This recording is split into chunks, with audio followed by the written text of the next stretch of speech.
Hello everyone, आप सभी लोगों का बोध युक्ति क्लासेज में स्वागत है। हम लोग पुनः सीटीए को लेकर आए हैं, जिसमें हम लोग बात करेंगे निपुण सीरीज के तहत कंप्लीट टॉपिक एनालिसिस पर। यह पहले 75 दिन का प्लान हुआ करता था, जिसमें हम लोग 100 टॉपिक कवर करेंगे। तो अब हम लोग इस पर बात करेंगे 100 डे में, अर्थात 100 दिनों में 100 टॉपिक पर। टॉपिक वही सेम रहेगा, बस दिन का अंतर हो गया क्योंकि बीपीएससी ने अपने कैलेंडर में कुछ परिवर्तन किया उसी आधार पर। तो इस सीरीज में हम लोग क्या कर रहे हैं, 71वीं बीपीएससी के लिए जो अभ्यर्थी मेंस देंगे उसके साथ साथ आप लोग अगर 72वीं भी देने वाले हैं तो उन सभी अभ्यर्थियों के लिए 73वीं भी देंगे। उन सभी अभ्यर्थियों के लिए तो आपको यह बहुत ही महत्वपूर्ण सीरीज चल रहा है, जिसमें हम लोग तुलनात्मक अध्ययन शैली के साथ विभिन्न टॉपिक जो बीपीएससी के सिलेबस में दिए हुए हैं उन टॉपिक पर, महत्वपूर्ण टॉपिक पर एक विश्लेषणात्मक क्लास सीरीज लेकर आया है, जिसमें आप हर डायमेंशन से चीज़ों को समझने का प्रयास करेंगे और तुलना के आधार पर हर टॉपिक का दूसरे टॉपिक के साथ, हर विषय को दूसरे विषय के साथ तुलनात्मक अध्ययन शैली के साथ चीज़ों को समझेंगे। तो इसी सीरीज में हम लोग आगे बढ़ रहे हैं और यह वीडियो आप लोगों को 8 PM में अपलोड होता है, तो आप इसे ज़रूर देखिए। और इससे पहले 2 टॉपिक हो चुके हैं, तो आप प्लेलिस्ट में जाकर देखिएगा, आप बोध युक्ति क्लासेस में, तो आप वहाँ से कवर कर सकते हैं। यहाँ पर क्या चीज़ें ध्यान रखनी है, ध्यान यह रखनी है कि आप लोग को जो चीज़ें दी जा रही हैं वो किस रूप से उपयोगी है।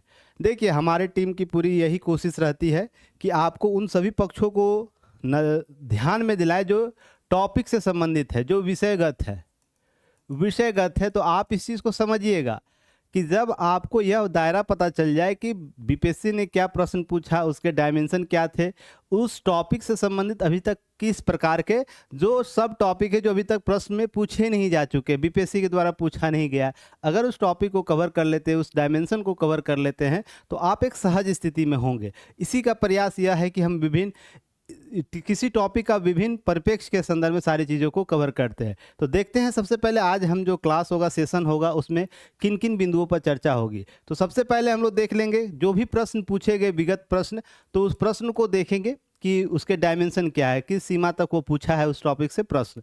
नेक्स्ट हम लोग देखेंगे पटना संबंधी परिचय। देखिए, इस सीरीज में हम लोग परिचय प्लस निष्कर्ष पर विशेष फोकस कर रहे हैं। इसके पीछे का कारण यह है कि हमने अपने जो आंसर राइटिंग प्रोग्राम है उसमें और विभिन्न संस्थानों में जहां मैंने काम किया, वहां पर जो आंसर राइटिंग चलाया जाता है उसमें बच्चों का सबसे बड़ा कंसर्न होता है परिचय और निष्कर्ष कैसे लिखा जाए, एक बेहतर परिचय और निष्कर्ष कैसा लिखा जाए। किसी टॉपिक जैसे शॉर्ट क्वेश्चन है उसमें निष्कर्ष की सीमा तक होनी चाहिए, लॉन्ग क्वेश्चन में निष्कर्ष और जो हमारा परिचय किस सीमा तक होनी चाहिए, उसमें मानक शब्द कैसे प्रयोग होने चाहिए। तो इस प्रकार के बहुत से कन्फ्यूजन होते हैं। तो इस सीरीज में हम लोग उसको क्या किए, शामिल किए, ताकि आपका लगातार प्रयास करने से वो सारी चीज़ें सॉल्व हो जाएंगी। नेक्स्ट टॉपिक पर हम लोग देखेंगे, देखिए पटना कलम मुगल साम्राज्य के पतन होने के बाद उनका जो विस्थापन हुआ था कलाकारों का, उससे एक उपजा हुआ कला है। उसके साथ साथ कौन सी कलाएं जो विस्थापित हुई थी, कलाकारों का विस्थापन हुआ था, उसको एक नज़रिए से देख कर जाएंगे, ताकि यहाँ का काम आपको यहाँ पर केवल मेंस में न दे, आप इंटरव्यू में जब जाएं तो आपसे प्रश्न पूछे तो आप बता पाए कि हाँ, मुगल जो कलाकारों को, मुगल साम्राज्य में जो कलाकारों को प्रश्रय दिया जा रहा था, उनका विस्थापन किन किन क्षेत्रों में हुआ और क्यों हुआ, और उन कलाओं के साथ पटना कलम जो हमारा है क्यों विशिष्ट है, क्यों इसकी चर्चा बिहार में इतनी होती है। तो इस संदर्भ को हम देखने का प्रयास करेंगे।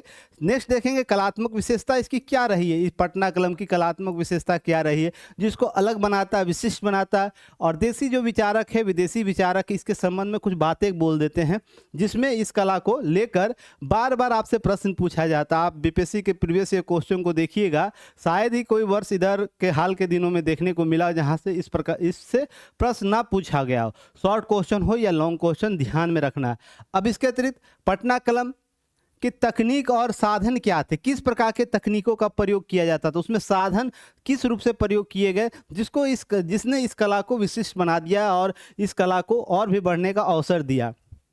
साथ ही विषय वस्तु क्या थी, इसके थीम क्या थे, क्या कुछ खास थीम के आधार पर ही केवल पेंटिंग बनाई जा रही थी, उस थीम को समझ लेते हैं तो इस कला का विस्तार करने में, इस कला के संबंध में आपके विचार क्रिएट करने में, उसकी राय बनाने में आपको आसानी होगी। तो इस थीम को समझने का प्रयास करेंगे। पटना कलम का विकास चरणबद्ध विवेचना हम लोग करेंगे कि चरण के साथ कैसे विकास हुआ, प्रारंभिक में, मध्य में और अंतिम दौरों में वो कैसे आधुनिक वर्तमान समय में आकर अपने आप को विकसित कर पाया। तो इस चरणबद्ध हम इतिहास को भी देखने लगे हाथ। नेक्स्ट देखेंगे पटना कलम प्रमुख कलाकारों और उनका योगदान। देखिए यह बहुत ही इंपॉर्टेंट होगा। क्यों होगा? मेंस में इसके तो फैक्ट लिखे ही लिखे जाते हैं, इंटरव्यू के समय आपको यहाँ से प्रश्न पूछे जा सकते हैं।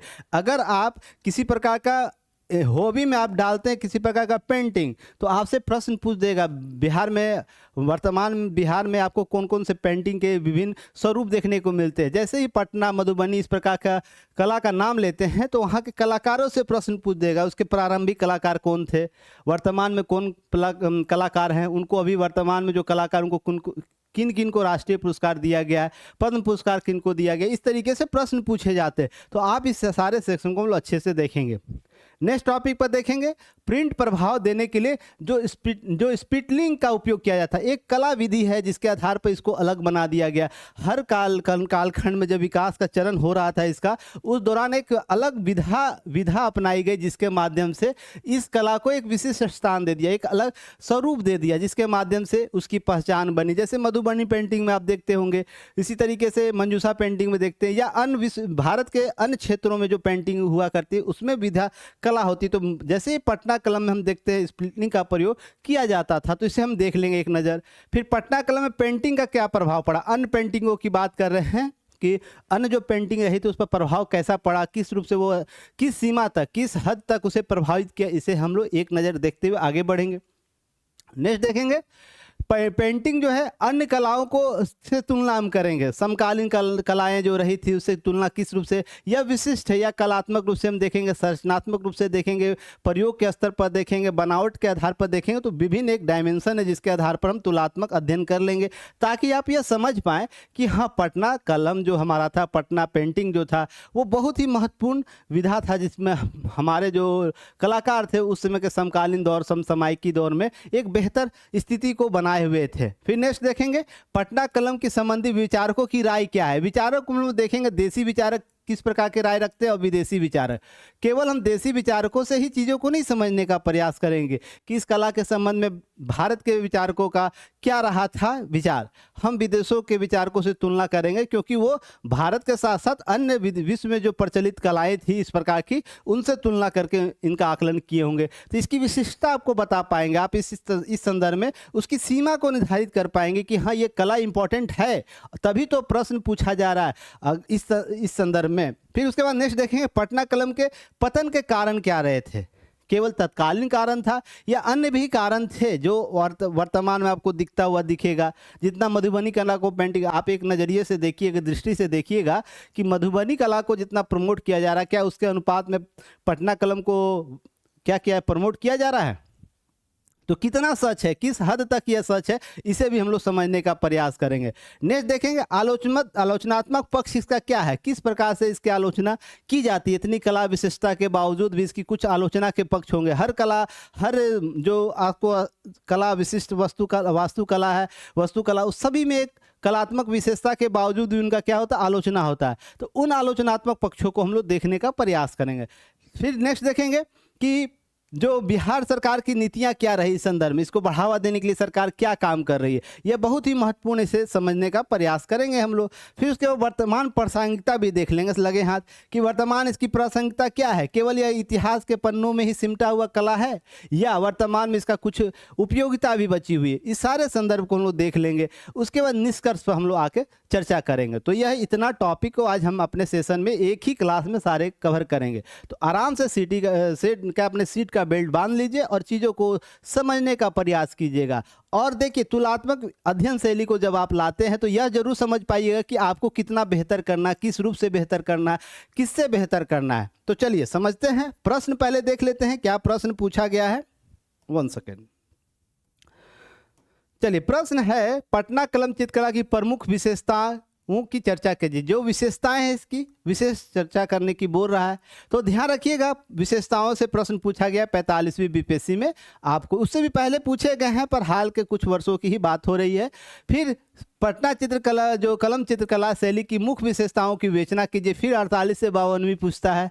फिर उसके बाद नेक्स्ट है पटना कलम चित्रकला की प्रमुख विशेषताओं का वर्णन कीजिए, आपको 56वीं से 59वीं बीपीएससी में पूछ रहा है यह प्रश्न। फिर नेक्स्ट है मुख्य विशेषताओं की परीक्षण कीजिए, 63वीं बीपीएससी में पूछा है। मुख्य विशेषताओं की विशेषता स्पष्ट कीजिए। यहाँ पर देखिए, ध्यान रखिएगा, परीक्षण कभी बोल रहा है, कभी वर्णन करने का रहा, कभी विवेचना करने का रहा, कभी स्पष्ट करने का रहा है। यहाँ पर बस क्या कर रहा है, सीमा को बदल रहा है कि प्रश्न की सीमा किस रूप से आपको उत्तर देनी है, पर विशिष्टता आपसे, विशेषताएं आपसे बार बार पूछ रहा है। तो इस संदर्भ में यह समझना होगा, हर एंगल से आपके उत्तर आपको तैयार करने होंगे। अब 66वीं प्रश्न पूछा गया, 68वीं प्रश्न पूछा गया, और ध्यान रखिएगा दोनों शॉर्ट क्वेश्चन पूछा गया है 68 और 70 में। तो हो सकता है आने वाले एग्जामों में आपसे क्या पूछेगा, इसका लॉन्ग क्वेश्चन पूछ देगा। और जिस प्रकार से सिलेबस बदलने की बात हो रही है, डायमेंशन कवर करने की बात हो रही है, हो सकता है इसमें आपको अब हिस्ट्री वाले पार्ट में भी कुछ क्रिएटिव क्वेश्चन बनाया जा सके। तो इसको हम लोग ध्यान में रखकर करेंगे। अगर इस प्रकार के प्रश्न एग्जाम में आते हैं तो बहुत आसान है, आप उत्तर लिख कर आराम से आइएगा और अधिक अंक उठाइएगा। तो इस संदर्भ को समझ लेंगे। चलिए, इसके अतिरिक्त हम लोग देखेंगे क्या, जब हम बात करते हैं कि पटना कलम के संदर्भ में परिचय के बारे में, कुछ चीज़ों को ध्यान रखिएगा कि जब हम 18वीं से 19वीं शताब्दी की बात कर रहे हैं ना, उस दौरान क्या होता है, पटना कलम भारतीय लघु चित्रकला, ध्यान रखिएगा, जो लघु चित्र परंपरा थी, लघु शैली थी, उसकी है ना एक विशिष्ट शाखा के तौर पर उभरी। क्योंकि जब हम मुगल काल की बात करें तो वृहद चित्रकला शैली वहाँ पर जहांगीर, शाहजहाँ, सब अकबर से लेकर सारे लोगों ने क्या किया था, प्रशय दिया था, उसको राजकीय सम्मान के साथ चीज़ों को दिया था, प्रशय दिया था। उससे पहले जो पूर्ववर्ती शासक होते थे वो भी दिया करते थे अपने अपने क्षेत्र पर। तो ध्यान रखिए, जब पतन होता है एक साम्राज्य का तो वहाँ पर जो प्रशय करता रहते, उस इर्द गिर्द जो इकोसिस्टम डेवलप होता है उसका क्या होता है, विस्थापन होता है। तो छोटे छोटे कलाओं में इसका विस्थापन होने लगा। तो ध्यान रखिएगा, एक लघु चित्र परंपरा का एक विशिष्ट शैली डेवलप करता है, जिसको बाद में कालांतर हम लोग क्या कह देते हैं, जब वो पटना में पहुंचते इसकी एक शाखा जो दिल्ली से होते हुए विभिन्न राजवाड़ों से होते हुए जब यहाँ पहुंची, पटना पहुंची, तो उसको कंपनी शैली कहे, या ध्यान रखिए अंग्रेजी प्रभाव वाली देसी कला भी कहे, या फिरंगी शैली भी बाद में फिरंगी पेंटिंग भी कहते हैं। क्योंकि फिरंगी पेंटिंग कहने का मतलब ब्रिटिश शासन को फिरंगी बोला करते थे। तो इसके द्वारा जो प्रशय दिया गया ना, तो उसे फिरंगी क्या किया, पेंटिंग भी कहा जाने लगा काल के दिनों में। तो ध्यान यह रखना है कि इसका उद्भव का महत्वपूर्ण कारण क्या था कि मुगल का पतन होना और छोटे छोटे जगहों पर जहां पर ब्रिटिश उपनिवेशवाद था, जहां पर केंद्र बिंदु हुआ करती थी सत्ता का, जहां पर अर्थ इकोनॉमी डेवलप होता था, अर्थ चलता था, तो वहां पर प्रशय देने के लिए अंग्रेजों ने इसकी महत्वपूर्ण भूमिका अदा की। इसी संदर्भ में से समझिएगा। नेक्स्ट है, इसमें ध्यान रखिएगा, जब पटना में केवल एक प्रमुख राजनीतिक, व्यापारिक और औद्योगिक केंद्र ही नहीं था, बल्कि एक कला संस्कृति को डेवलप करने वाला केंद्र बिंदु बनकर उभरा।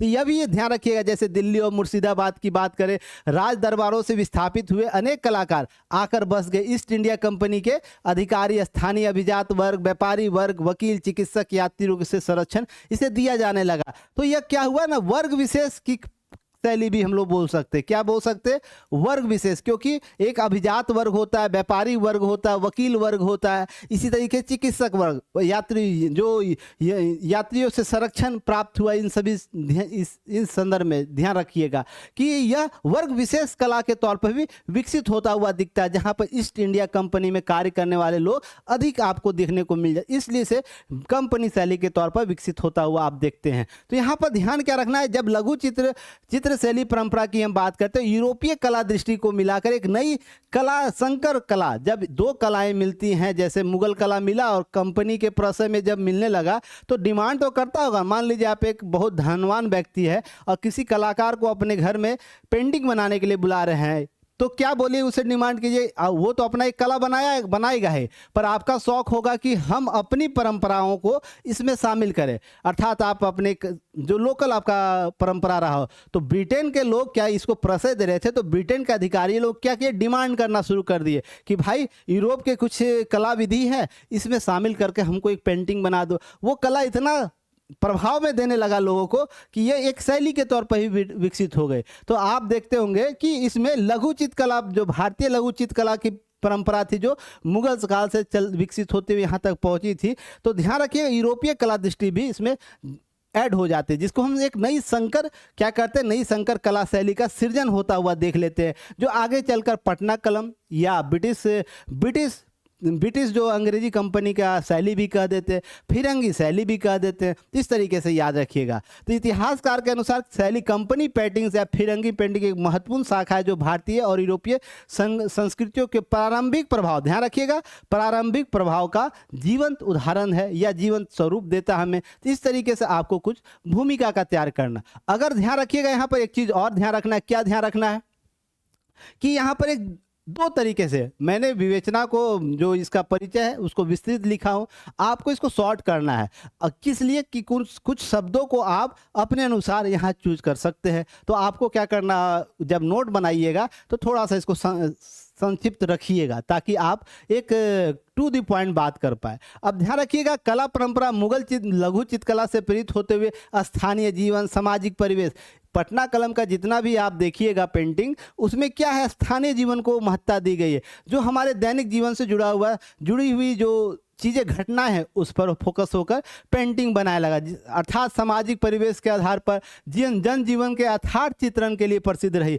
इसी तरीके से ध्यान रखिए, जब सबसे बड़ी विशेषता इसकी थी धार्मिक विषयों के स्थान पर, ध्यान रखिएगा, उससे पहले क्या होता था, उससे पहले जो भी पेंटिंग हुआ करती थी, धर्म विशेष को रखकर क्या पेंटिंग बनाई जाती थी। कला को लेकर भी, हम स्थापत्य कला की बात कर दें, उसमें भी आप देखते हो, जब पाल कला और मौर्य कला में आप लोगों को कवर किया था पिछले दो क्लास में, तो वहाँ देखिए धर्म विशेष चीज़ें ज़्यादा थी। पर इस कला में क्या हुआ कि लोक जीवन, बाजार, त्यौहार, व्यवसाय, वेशभूषा, संगीत, नृत्य जैसे क्या हुए जो हमारे सामाजिक सांस्कृतिक दृश्य हैं, उसको क्या किया जाए, शामिल किया जाने लगा। अब इसमें क्या हुआ कि सूक्ष्म रेखांकन किया जाना। जब मान लीजिए अब आप देख रहे हैं युद्ध का एक दृश्य दिखाया गया, जिसमें लोग क्या कर रहे हैं, कभी हाट पर देखिएगा, वहाँ पर लोग इकट्ठा हो रहे हैं। जैसे पिछले पेंटिंग में मैं दिखाऊं आपको, एक पिक्चर देखिएगा तो चीज़ें समझ में आ जाएगा। देख रहे हैं यहाँ पर एक सभा लगा हुआ है, ठीक है। सभा में लोग क्या कर रहे हैं, नृत्य कर रहे हैं, कुछ लोग हैं, कुछ संगीत बजाने वाला, कुछ दर्शक है, कुछ यहाँ पर राजवाड़े वाले बैठे लोग हैं, जो संपन्न वर्ग है। तो इसमें दृश्य, छोटे दृश्य, जो हमारा एक सामाजिक जो मेल मिलाप की स्थिति थी, उसके आधार पर पेंटिंग बनाया जाने लगा। तो यही संदर्भ समझिएगा कि जो सामाजिक जीवन से जुड़ा हुआ, मान लीजिए क्या है, इस तरह के हाट बाजार की भी दृश्य बताने लगे। कोई मछली पकड़ रहा है तालाब में, अपना कृषक वो क्या कर रहा है, उसकी पेंटिंग बनाई जाने लगी। ताड़ी जो जो ताड़ी लेकर पासी लोग लेकर चलते हैं, उसके दृश्य दर्शाए जाने लगे इस पेंटिंग में। साथ ही महिलाएं अगर बैठी हुई हैं, वार्तालाप कर रही है, एक दूसरे से हंसी ठिकाली कर रही है गाँव में बैठकर, उसका दृश्य बताया जाने लगा इसमें पेंटिंग के तौर पर। साथ ही साथ जब तालाब के किनारे अगर वो किसी प्रकार कार्य कर रही है, जैसे बर्तन धोना, तो इस प्रकार के भी दृश्यों को यहाँ दिखाए जाने लगे, जो आगे मैं चर्चा करूंगा उस चित्रों के साथ। तब ध्यान रखिए क्या हुआ कि समान अभिव्यक्ति बन गया, भावनात्मक अभिव्यक्ति का केंद्र बिंदु बनने लगा यह पेंटिंग। तो लोगों से जुड़ाव ज्यादा होने लगा उस दौरान, कि हमसे जुड़ा हुआ। उससे पहले क्या था, राज रजवाड़े का पेंटिंग हुआ करता था, और एक अलग था, सादा था, सुंदर था, सरल था। सादा था, सुंदर था और सरल था। तो क्या हुआ कि जो भी लोग सादगी पसंद करते थे, उससे पहले बहुत हैवी बनाया जाता था पेंटिंग, तो उससे बचकर लोग इस पेंटिंग को विशेष स्थान दिए जाने लगे। कंपनी अधिकारी इसे पसंद करने लगे, क्योंकि ऐसी पेंटिंग जो निकल कर आई थी, पहली वैसी देखी जा रही थी, तो इसलिए इसका विकास होता हुआ देखते होंगे उस दौर। अब ध्यान रखिएगा, इसके साथ सूक्ष्म रेखांकन जब किया जाने लगा, हल्के पारदर्शी रंग बनाए लगे, कोमल छायांकन किया जाना, भाव प्रधान अभिव्यक्ति माध्यम से चित्रों को जीवंत बनाया लगा। अब यह कॉन्सेप्ट क्या है, सूक्ष्म रेखांकन। तो आप इस चित्र में देखिएगा, हल्का हल्का देख रहे हैं, पेंटिंग के नीचे छाया बनाया जाने लगा, हल्के पारदर्शी रंग, जैसे देख रहे हैं आप बादल को बनाया जाने लगा, बादल का हल्का पारदर्शी रंग दिखाया, शैडो बनाया जाने लगा किसी भी आकृति का, कोमल छायांकन, वेशभूषा जो थी लगता था कि हमारे और आपके जैसे जो लोग हैं उन्हीं की छायांकन बनाई गई है। तो इस तरीके से चीज़ों को समझने का प्रयास करेगा। तो इस तरीके से न केवल बिहार बल्कि संपूर्ण भारत के कलात्मक इतिहास में उस युग की सामाजिक सांस्कृतिक चेतना का क्या है, साक्षात दर्शन देता है, दर्पण बनता है। तो इस तरीके से चीज़ों को समझने का प्रयास कीजिएगा। कुल मिलाकर यह है कि जो पटना कलम है वो हमारा सामाजिक सांस्कृतिक जीवन क्या आ रहा है, कैसा है, किस रूप से वो प्रभावित होता है, उन सारे घटनाक्रम के आधार पर बनाने वाला शैली था। बाकी यह ध्यान रखिएगा, यह जो सूक्ष्म रेखांकन है, हल्के पारदर्शी है, कोमल छायांकन है, भाव प्रधान कॉन्सेप्ट अपनाया गया, ये इसकी बनावट प्रक्रिया का एक माध्यम है जिसके आधार पर इसको बनाया जा रहा था। पर कुल मिलाकर हम जब सामाजिक और सांस्कृतिक संदर्भ को देखते इसकी महत्ता सबसे ज़्यादा रही थी। जहाँ पर धर्म विशेष या धर्म विशेष जो भावनाएं होती उससे अलग इतर हटते हुए लोगों के समान जीवन के लोगों के जो क्रियाकलाप है उसको शामिल किया जाने लगा। इस तरीके से देखते हैं तो सबसे इंपॉर्टेंट है, अरे भाई जब पटना में आता है तो इस तरीके से देखते हैं एक मैप बनाया गया है और इस मैप में यह बताया गया कि जो विस्थापन हुआ मुगल काल के कलाकारों का, वो लोग गए किधर।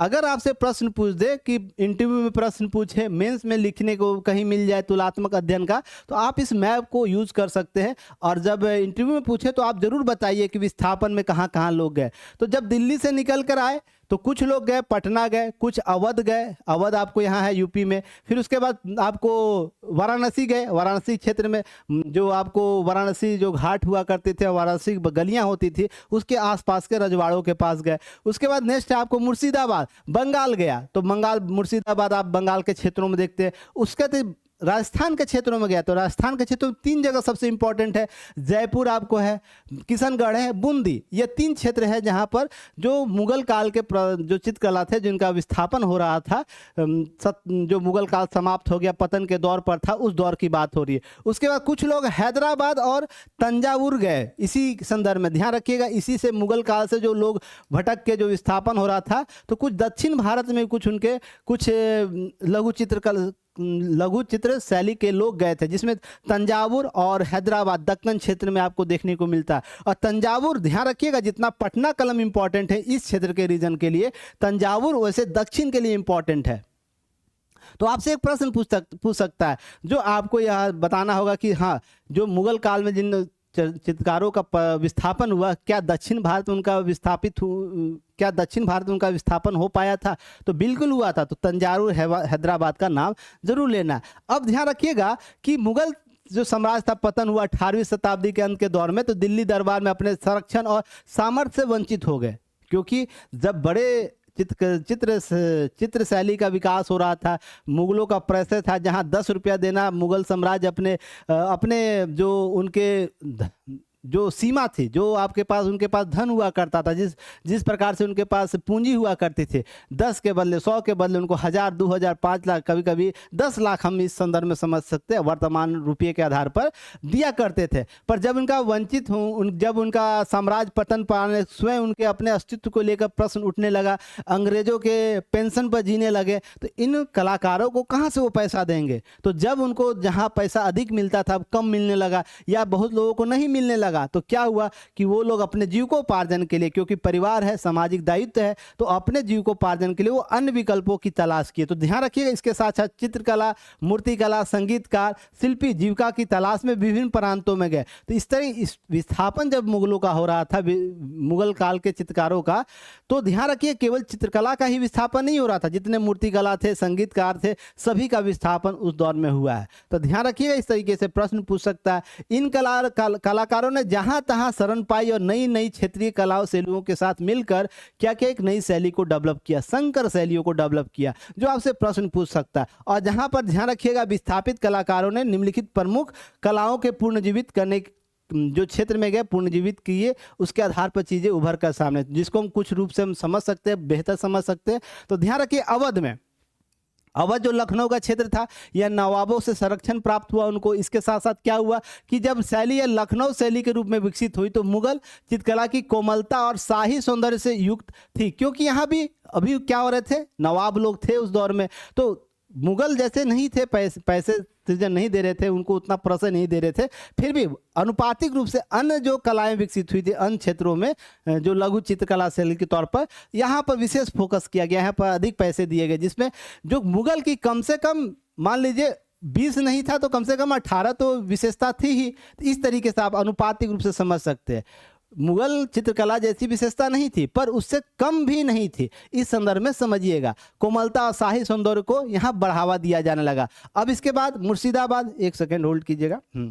इसके बाद मुर्शिदाबाद में बंगाल और जो बंगाल के नवाब थे, जो बंगाल के उस समय जो समकालीन नवाब थे, उन्होंने भी क्या किया, कलाकारों को संरक्षण दिया। यहाँ कला को मुर्शिदाबाद शैली के नाम से, जिन्हें मुगल परंपरा और बंगाल के लोक भावना का समन्वय देखने को मिला, यहाँ भी अनुपातिक रूप से अधिक प्रशय दिया जाने लगा। उसके साथ साथ पटना में जब आप देखते हैं, पूरा पटना, आप बिहार से हैं तो पटना कलम शैली के तौर पर देखते हैं, यहाँ पर अंग्रेजों के द्वारा क्या किया गया, प्रशय दिया जाने लगा। इसके अतिरिक्त जयपुर, बूंदी, किशनगढ़, ध्यान रखिएगा जो राजस्थान क्षेत्र में था वो विद्वान राजस्थानी लघु चित्र परंपरा से अधिक प्रभावित होकर उसके संकर परिष्कृत बनाया, संकर बनाया और एक नई कला शैली को डेवलप किया। इस तरीके से आप देखते हैं कि नए नए क्षेत्रों में अपने विस्थापन के दौर में वह कलाओं का विकास हो रहा था। अब बनारस, वाराणसी में ध्यान रखिएगा, यहाँ पर कलाकारों के प्रमुख, जहाँ पर बनारस कलम के नाम से विकास होता है, धार्मिक वातावरण और संबद्ध संस्कृति। तो ये एक प्रश्न आपसे यहाँ पूछा जा सकता है कि जो विस्थापन हो रहा था मुगल कला से चित्रकारों का, तो कहाँ पर इसके उप शैलियाँ जो विकसित हुआ जो धार्मिक प्रभाव से था, तो वाराणसी में सबसे ज़्यादा धार्मिक प्रभाव हुआ। क्यों? कि यहाँ पर धार्मिक बनावट ज़्यादा था, क्योंकि जो बनारस की गलियों में जाके लोग बसा, वहाँ पर धार्मिक कर्मकांड ज़्यादा हुआ कर रहे थे, क्योंकि वहाँ पर मोक्ष की प्राप्ति के लिए लोग जाया करते थे। इस तरीके से कुछ मंदिर हुआ करती थी, मंदिर की गलियाँ हुआ करती थी, उससे लोग ज़्यादा प्रभावित, क्योंकि यह इस शैली का अर्थ ही मतलब था लोक जीवन से अधिक प्रभावित होकर। तो लोक जीवन वहाँ का वातावरण क्या था, धार्मिक था, इसलिए धार्मिक वातावरण से अधिक प्रभावित रहा। अब ध्यान रखिए दक्कन क्षेत्र, जो हैदराबाद क्षेत्र, तंजावुर के क्षेत्र को मिलकर हम बात कर सकते हैं, तो ध्यान रखिएगा जहाँ दक्कनी चित्रकला था मुगल प्रभाव का स्पष्ट दिखता है। दक्कनी चित्रकला जो शैली हुई वो मुगल काल के जो मुगल चित्रकला थी उससे प्रभावित होता हुआ दिखता है। तो इस तरीके से उसका विस्थापन होता है। अब ध्यान रखिएगा मुगल चित्रकला जो कलाकारों का जो विस्थापन न केवल क्या है स्थानांतरण नहीं हुआ था, बल्कि क्या कि इसने भारत में क्षेत्रीय जो कला शैलियों में उद्भव और विविधता को जन्म दिया। कभी भी पतन होता है किसी चीज़ का तो नए अवसरों को सृजित करता है।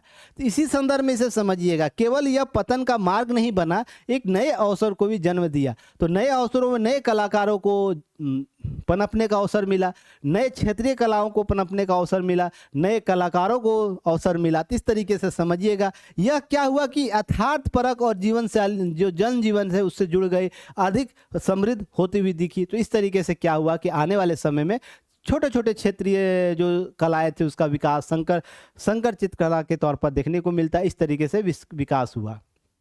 अब है नेक्स्ट, इसमें ध्यान रखेंगे हम लोग क्या है, एक सेकेंड, चलिए अब है कि कलात्मक विशेषता इसकी क्या थी। कलात्मक विशेषता के तौर पर आप समझिएगा कि जब कोई कला विकास करती है तो उसके पीछे केवल एक कारण नहीं होता, उसके पीछे वो इकोसिस्टम होता है जो उस दौरान कार्य अधिक कर रहा होगा। तो ऐसा क्या इकोसिस्टम है जिसके आधार पर कलात्मक विशेषता इसको देखने को मिल गया। इसमें कुछ तो अलग रहा होगा जिसके आधार पर उस दौर के लोग क्या हुए, इसको अधिक क्या दिए, प्रशय देने लगे या अधिक मान्यताएं देने लगे। तो इसी संदर्भ में समझिएगा यथार्थवाद कॉन्सेप्ट था। तो यथार्थवाद रियल दिखता था, जो हमारे हम और आप हैं, मान लीजिए हम टी शर्ट पहने हुए, इसमें कलर आपको 2-3 कलर दिख रहा होगा, तो वैसे ही चित्र बनाया है। जैसे आप देख रहे होंगे मछली पकड़ता हुआ एक मछुआरा है, तो वो मछली पकड़ रहा है, तो यह एक पगड़ी पहन के गया हुआ, एक उसका रंग है काला रंग है, उसमें जाल उसकी किस रूप से है, जाल में किस प्रकार के फंदे बने हुए हैं, वो किस प्रकार के वेशभूषा पहना हुआ है, वो पानी में कैसा है, किस स्तर पर जाके मछली पकड़ रहा है, ये सारी चीज़ें बनाई गई है। यह एक ही पिक्चर का 2 भाग है। यहाँ से इस पिक्चर को मैंने काट के नीचे कर दिया कि वो स्पेस का इशू था। अब ध्यान रखिएगा दूसरा इसमें व्यक्ति इधर से है कि वो कैसे काम कर रहा। कुछ महिलाएं क्या करे, वेट करे मछली लेने का, जैसे बाजार में जाके फिर बेचेगी, जो भी इनका रोजमर्रा की जिंदगी होगी। तो मछली तालाब से पकड़ के महिलाएं इसको बाजार में ले जा रही। इसका मतलब यह समझ में आता है कि महिलाओं की स्थिति उस समय बेहतर रही होगी बाजार में, तभी तो ये महिलाएं आपको देख रहे। जो अर्थव्यवस्था के लिए जो एक प्रकार है मछली पकड़ के बेचना तालाब से, तो यह ध्यान रखिए, टोकरी लेके देख रहे हैं इसमें मछली है, आप ध्यान गौर दीजिए तो स्पष्ट होता है इस दौरान महिलाओं का प्रवेश बाजारों में हुआ करता था। तो आप जो थॉट पढ़ते हैं ना कि महिलाओं का शोषण हुआ करता था, ऐसा कुछ नहीं, सारी हकीकत नहीं बात है। हो सकता है बहुत से शोषण के मार्ग रहे होंगे, पर एक मार्ग यह भी है कि महिलाओं की सहभागिता उस दौर आपको देखने को मिल रहा था इकोनॉमी में। क्लियर, समझ गए? क्योंकि यह जो 3 लोग हैं, हो सकता है इनकी परिवार के लोग होंगे, हो सकता है अन्य लोग भी होंगे, क्योंकि ये पेंटिंग में तो स्पष्ट नहीं होगा ना कि ये परिवार के हैं कि अन्य लोग हैं, पर महिलाएं तो हैं, ये तो आपको क्लियर हो गया। ये समझिएगा यथार्थवाद को समझा रहा, जो हमारे दैनिक जीवन में जरूरी पक्ष हुआ करते थे। इसके साथ साथ कलाकारों ने राज दरबार और धार्मिक विषयों की बजाय आम जीवन को क्या किया, चित्रित किया, तो यह और भी प्रभावित हुआ लोगों को। तो इस तरीके से समझिएगा जो 18वीं-19वीं शताब्दी के दौर में विकसित होता देखता है। अब है सामाजिक जीवन का चित्रण। अब सामाजिक जीवन जैसे किसान है, व्यापारी है, बुनकर है, नाई है, फल वाले है, कुम्हार है आदि आम लोगों के दैनिक जीवन को दर्शाया जाना। यहाँ राज रजवाड़े की बात नहीं हो रही थी। ब्रिटिश जो उपनिवेशवाद के जो बड़े बड़े अधिकारी थे उनके राज दरबार की बातें नहीं हो रही। कुछ में हुई पर सभी में नहीं। बस अधिकतर पेंटिंग क्या हुआ कि जो इस वर्ग के लोग थे उनकी पेंटिंग हुई। सामाजिक जीवन से जुड़ा हुआ चित्रण किया गया जिससे लोगों को अधिक प्रभावित किया। अलग अलग कॉन्सेप्ट डेवलप होता हुआ देखने को मिलता है। रंगों का सीमित प्रयोग किया गया। रंग इंपॉर्टेंट था, रंग चटकदार रंग नहीं हुआ करता था, ध्यान रखिए। जैसे कि आपको मौर्य कला के दौरान देखने को मिलता है, उसके बाद पाल कला में होते हुआ दिखेगा। तो इस तरीके से ध्यान रखिएगा। सीमित रंगों का प्रयोग, हल्के, पारदर्शी और मध्यम जो रंगों का प्रयोग, चमकीले रंगों के बजाय कोमल जो रंग हुआ करते उसके भाव व्यक्ति के लिए किया जाता, तो आंखों में सरल और सुलभ देखने को मिला। तो इस तरीके से यह पेंटिंग और भी विकसित होता हुआ दिखेगा उस दौरान। तो ध्यान रखिएगा रेखांकन को लेकर सूक्ष्मता बरसाई गई। आप देखते होंगे जब पाल कला की मैं बात कर रहा था उस समय की चित्र शैली कैसी हुआ करती थी, भाव भंगना अधिक हुआ करता था, जिसके आधार पर यहाँ पर देखिए रेखाएं पतली होती थी, साफ होती थी, गतिशील होती, जिससे आकृतियां सजीवता थे। यहाँ पर देखिए गौर कीजिएगा, जब आपको ये पीडीएफ जाएगा गौर कीजिएगा, प्रत्येक व्यक्ति जो यहाँ पर इस चित्र में दिख रहा है उसके भाव भंगना सरल पतली लकीरों के साथ की गई है। आप देखिएगा यहाँ पर जो महल है, जो इसका प्रारूप है, इंटीरियर है, वो भी दर्शाने को प्रयास किया गया, जिसके माध्यम से कुछ छाया चित्र बनाकर, अर्थात इसका शैडो कॉन्सेप्ट डेवलप किया गया, जिसके माध्यम से आप यह समझ देखते हैं यहाँ शैडो बनाया गया। इनका शैडो आपको यहाँ दिख रहा होगा, इनका शैडो यहाँ दिख रहा होगा, इनका शैडो यहाँ दिख रहा होगा, इनका शैडो यहाँ दिख रहा होगा। हालांकि ये देखिएगा कि शैडो की बनावट में थोड़ा सा एरर है कि मान लीजिए जब हम यह देखते हैं कि कुछ छाया चित्र उल्टा भी बना हुआ दिख जाएगा, पर यह क्या होता है कि तत्कालिक समस्याओं के तौर पर था, तो इसे उस अंदाज से नहीं देखना। आलोचना में हम जब जाएंगे तो चर्चा करेंगे, पर शैडो उपयोग किया गया था। परिप्रेक्ष्य और गहराई की बात करते हैं तो मुगल शैली प्रभावित होते हुए दिखता है। इसमें पश्चिमी दृष्टिकोण, ध्यान रखिएगा, आंशिक प्रयोग किया गया। जो यूरोप से प्रभावित हुआ करता था तो पश्चिमी दृष्टिकोण अपनाया गया था, क्योंकि जो प्रशय दे रहा तो वो तो डिमांड करेगा ही ना कलाकारों से कि इस तरह का प्रयोग करो, जिसमें चित्रों का त्रिविवियम 3D पेंटिंग बनाया गया। आपको आज ना 3D पेंटिंग 4D पेंटिंग सुनने को मिल रहा है, पर पटना कलम में 3D पेंटिंग प्रयोग हो रखा है, जो 18वीं-19वीं सदी में था। उससे पहले भी कलाओं में 3D पेंटिंग, त्रिआयामीय कॉन्सेप्ट अपनाया गया था। तो इसमें हम इसे आगे एक चित्र में देखेंगे तो उससे समझ पाइएगा कैसे 3D है। अब है कंपनी शैली का प्रभाव। कंपनी अंग्रेजों के संरक्षण में जब आया, कंपनी स्कूल ऑफ पेंटिंग के तत्व आए, जैसे वस्त्रों के तहों के बारे में बात हो रहा था, भवनों के बारे में बात होता था, उपकरणों का यथार्थ चित्रण किया। जैसे भवन होगा, देखिए भवन दिख रहा होगा आपको, भवन में जो मीनार है जैसा है उस तरीके से यहाँ पर झूमर टाइप का, देखिए यहाँ एक झूमर टाइप का बनाया गया, उसको भी दिखाया जा रहा था। भवनों को उपकरण किस प्रकार से उपयोग किया जाए, उसके छोटे छोटे बारीक पॉइंटों को भी दिखाया जाने लगा, जो आपको यूरोप में हुआ करता था, यूरोप के पेंटिंग में। तो इस तरीके से चीज़ें स्पष्ट होते हुए दिखता है। इसके अतिरिक्त ध्यान क्या रखना है कि प्राकृतिक दृश्यावली अधिक हुआ करती थी। जो प्राकृतिक जैसे नदियों का, नावों का, खेतों का, पशु पक्षियों का, ग्रामीण वातावरण सुंदर चित्रण किया, जिससे शैली जो भारतीय लोक जीवन को प्रभावित किया। तो इस तरीके से प्राकृतिक दृश्य वाले, जैसे आप देख रहे हैं इस पुरुष को, ये ताड़ का पेड़ पीछे है, वहां से लेकर आया, महिला इसका उस द्रव पदार्थ को क्या कर रही, ताड़ी को, तो अब उसको नाड़ी बोला जाता है। ध्यान रखिए उसको क्या संग्रह कर रही है। आप देख रहे बेल्ट लगाए हुए जो भी पासी वर्ग समूह के लोग हैं, वो जब ताड़ के पत्रों से उसका रस निकालने जाते तो इस प्रकार का प्रयोग करते हैं। इसी प्रकार देखिए, सोच के देखिए, 18वीं 19वीं शताब्दी में भी आपको क्या हो रहा था, इस प्रकार का प्रयोग किया जा रहा था। उसके एकत्र करने वाले जो पात्र होते वो जो अभी भी हो रहा है। तो सोच के देखिए कल्चर कैसे हमारा विकसित होता है, उसका प्रारूपण अलग नहीं हो पाया। 18वीं 19वीं शताब्दी, हम 21वीं शताब्दी में भी जी रहे हैं। तो सोच के देखिए कितना लंबे वर्षों तक इसका प्रयोग इस रूप में होता हुआ है। अब इसके साथ साथ देखिए यहाँ पर आप देख पा रहे हैं शैडो, आप देख रहे होंगे। देखिए पुरुष का शैडो आपको यहाँ दिख रहा होगा,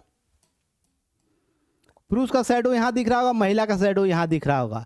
तो इस तरीके से आप देखते हैं छायांकन किया जाने लगा, तो यह विविधता को ला दिया। उसके बाद देखिए इसका फ्रेमिंग देखिए, कहीं भी कुछ बनावट इसके दौर में नहीं है। जब यहाँ से हम ऊपर की बात कर रहे हैं, अगर यही चित्र शैली, अगर चित्रकला कोई पेंटर रहता मुगल काल में या पाल काल में या मौर्य काल में, तो उसको विविधता देने का प्रयास करता। पर यहाँ क्या हुआ, यहाँ सरल बनाया। इसका पीछे कारण, दो कारण हुआ करते थे।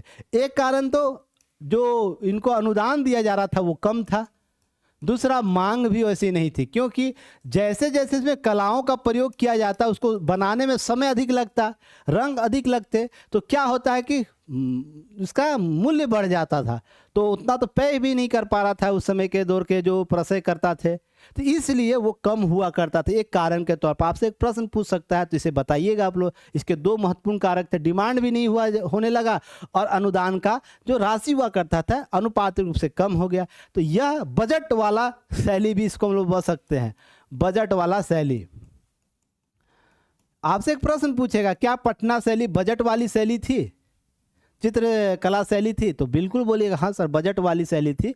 जैसा डिमांड, जिस रूप, जैसा डिमांड जो भी प्रशय करता था कि पेंटिंग हमें बनाना, हमको मान लीजिए 5,000 का पेंटिंग बनाना, तो 5,000 का पेंटिंग आपको बन के मिल जाए, ना नहीं कहा जाएगा। जैसे अभी होता है ना, कोई मान लेगा 1 लाख का पेंटिंग बोलेगा, हमको 1 लाख रुपए हम दे पाएंगे किसी पेंटिंग का, तो 1 लाख वाली चीज़ें, तो अधिक चीज़ें आ जाएगी। जैसे राज दरबार वाला पेंटिंग बना देगा, अधिक लोगों को शामिल कर देगा इस तरीके, क्योंकि बनाने में समय लगता है ना पेंटिंग को। तो अभी तो मशीन वाला पेंटिंग है नहीं, 2 सेकंड में बना के दे दिया जाए। अभी भी जो कलाकार है जो हाथों से ब्रश से बनाते हैं, उनको समय लगता है सारी चीज़ों करने में। तो यह ध्यान रखिएगा। कागज पर जल रंग का प्रयोग किया जाए। जल रंग कहने का मतलब जल रंग का प्रयोग देख रहे हैं कि जल के आधार पर जल रंगों का प्रयोग किस तरीके से शैडो छाया बनाया जाए। तो इस तरीके से कागज पर जल रंग, वाटर कलर्स का प्रयोग किया जाने लगा। अब है जिससे रंगों की कोमलता और पारदर्शिता बनी रही। अब है यह क्या किया, 3D को बढ़ावा दे दिया, 3D पेंटिंग को के तौर पर दिखा जाने लगा। इसके अतिरिक्त धार्मिक और पौराणिक विषयों पर अभाव देखने को मिला। सबसे इंपॉर्टेंट पक्ष था कि नहीं, यहाँ पर क्या हुआ, आम जीवन, देवी देवताओं की प्रतिमाएं, देवी देवताओं की जो चित्र शैलियाँ वो गौण होती हुई दिखती है इस कला में। तो इस तरीके से यह आम कला के तौर पर उभरी। अब कलाकारों का समुदाय, इस शैली का प्रमुख कला जैसे नवल किशोर, शिवलाल, हुलास जो लाल हैं, जय नारायण लाल, ईश्वरी प्रसाद, इस प्रकार जो चित्रकला, बाबूलाल आदि पहले मुगल दरबार से जुड़े थे, जो बाद में पटना में बस गए। तो इनका जो अगली की पीढ़ी हुई, उनको विस्थापन करने में, उनको इस प्रकार की शैली का विकास करने में कहीं ना कहीं जो पहले पूर्ववर्ती जो हुआ करते थे, मुगल काल से प्रभावित हुआ करते थे, मुगल कला से, वो अब क्या हुआ, संकर कलाओं से प्रभावित होने लगे। तो इस तरीके से आप देखते होंगे इस क्षेत्र में बढ़ता हुआ दायरा मिला। दायरा क्या था, बढ़ता हुआ दायरा मिला। तो इस तरीके से चीज़ें बदलती हुई दिखी। तो आप जब तुलनात्मक अध्ययन करिए चीज़ों को और भी स्पष्ट कर पाइएगा। इसके अतिरिक्त क्या था, इसके अतिरिक्त ध्यान रखिएगा, काली स्याही तकनीक अपनाई गई।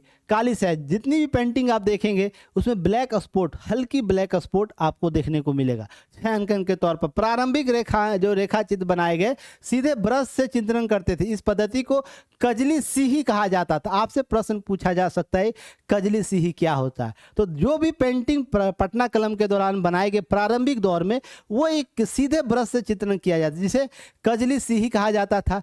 तकनीक अत्यंत सूक्ष्म नियंत्रण और कौशल की मांग करती थी, विशेषकर लघु चित्रों में निर्माण के द्वारा। अगर इधर 19-20 होता तो पेंटिंग पूरा खराब हो जाता। तो कजली से ही तकनीक जो हुआ करता था, जो आपको सूक्ष्मता का बात करता, जो उन्नत होगा, जो कौशल होगा, वही बना पाता था। जो है ना नौसिखिया पेंटर होगा वो नहीं बना पाता था। इस संदर्भ में समझिएगा। अब नेक्स्ट है रंग और रंजक का प्रयोग किया गया, जैसे प्राकृतिक स्रोतों के तैयार किए, जैसे गेरू सीपी पौधों के खनिजों से तैयार किए जाते थे।